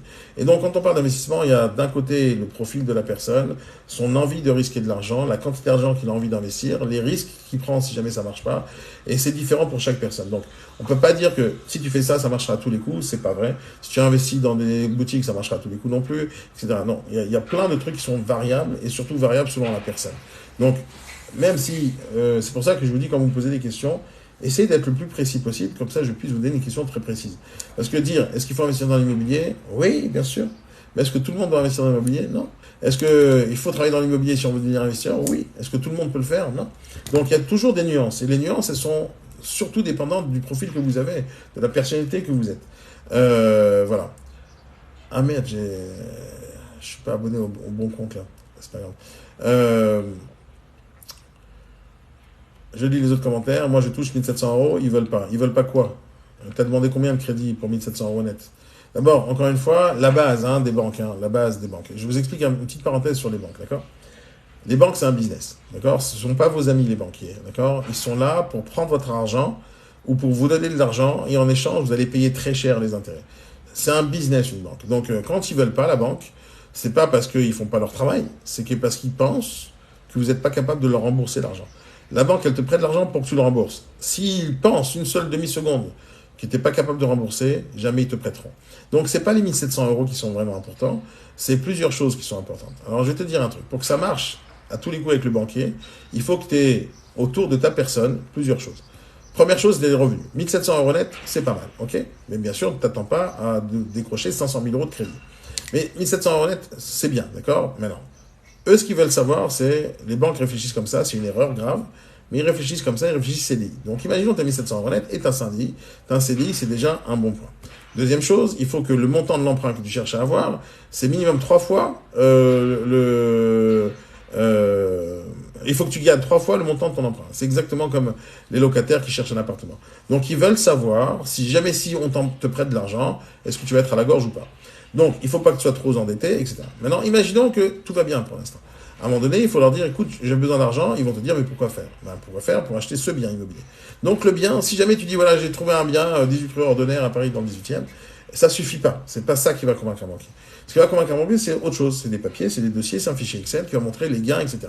Il va montrer, quand tu vas préparer ton dossier et tu vas venir avec un courtier avec toi au rendez-vous bancaire, le courtier qui va te confirmer que tu es capable d'emprunter, tu es capable de rembourser grâce à tes revenus.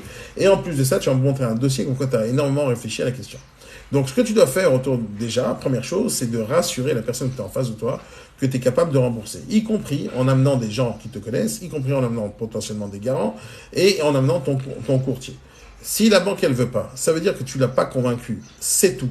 L'argent, ils l'ont, d'accord? Mais toi, tu les as pas convaincus. Il y a des gens qui font des levées de fonds de 500 millions d'euros avec une page blanche. Donc, quand tu attends après l'argent pour faire des projets, ça marchera jamais et l'argent n'arrivera jamais. Ce que tu dois absolument faire, c'est d'aller convaincre les gens. Donc, quand on a un entrepreneur, il faut apprendre à vendre. Il faut vraiment apprendre à vendre parce que vous vendez votre service, votre idée, votre concept, votre vision, votre personnalité tous les jours. Quand tu vas voir le banquier, il faut que tu lui vendes ton projet. Il faut que tu lui vendes ton état d'esprit. Il faut qu'il comprenne qu'avec toi, il n'y aura jamais de problème. Et si jamais tu arrives à lui prouver qu'il n'y aura jamais de problème et qu'il prend le risque, parce qu'un banquier qui ne te connaît pas prend un risque, fais un petit risque avec lui. Donc, quand tu as mis 700 euros, tu ne pourras pas emprunter 200 000 ou 500 000. Tu pourras emprunter peut-être 50 000. Va chercher un premier bien, 50 000. Va chercher un tout petit produit qui va lui montrer à ce banquier que tu es capable d'acheter, faire une bonne affaire, potentiellement revendre le bien avant même d'avoir remboursé le crédit, lui montrer que tu rembourses en temps et en heure et voire un tout petit peu en avance. Là, tu le rassures. Et c'est comme ça que tu commences ta relation avec le banquier. Le banquier, d'un côté, va regarder les chiffres, mais après, il va regarder la personne. Parce qu'il va être sûr que quand il t'appelle au téléphone, tu réponds.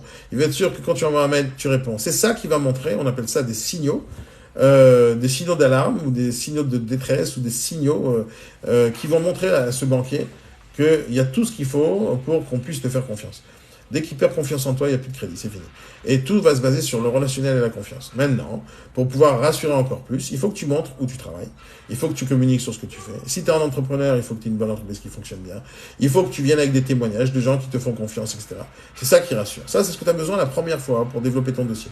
Si les gens ils veulent pas te louer, te prêter, continue, cherche une autre banque, une autre banque, une autre banque, jusqu'à que tu trouves. L'acharnement, au final, va faire que quelqu'un va t'ouvrir la porte. Et toi, peut-être, tu vas devoir ajuster. Tu vas peut-être te dire, voilà, 1700 euros, ça marchera jamais. Il faut que j'augmente mes compétences, que je me vende plus sur le marché, que au moins je cherche un salaire à 2500 balles. Si les banques te prêtent pas, c'est très bien. Ça veut dire que t'es pas au niveau, mon gars. Si t'es pas au niveau, il faut augmenter ton niveau. Donc, ça, comment on augmente son niveau? On apprend de nouvelles choses, on fait des nouvelles choses et on devient avec une meilleure valeur sur le marché.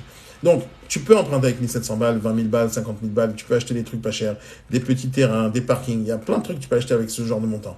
Mais ça va être dans le but de prouver que tu es capable de gérer ce genre de produit.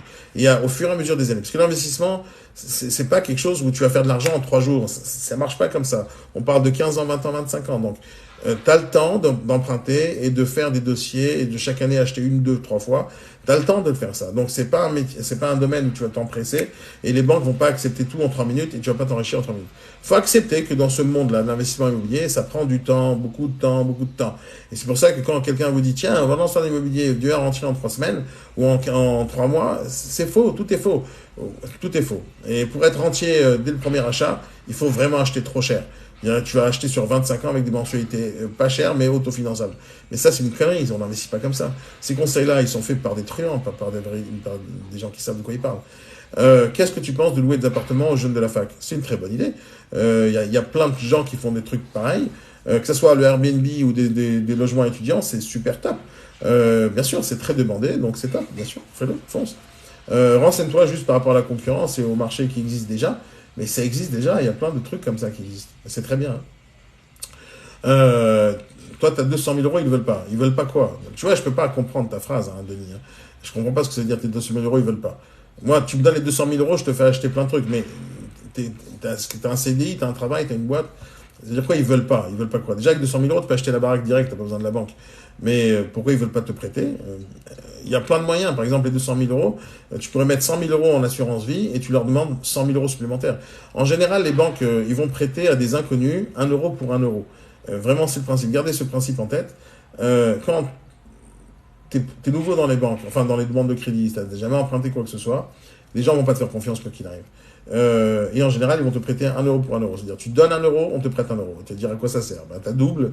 Donc, tu viens avec 100 000 euros, ils vont te prêter 100 000 euros. Donc, en tout, tu as 200 000. Mais les 100 000 euros que tu as amenés, peut-être tu vas devoir les mettre dans une assurance vie et les mobiliser. Excusez-moi. Donc, encore une fois, l'idée, c'est de convaincre le banquier et de venir avec un dossier complet, sérieux, rentable, avec une bonne vision de l'investissement à long terme, avec des gens qui vont appuyer votre demande, comme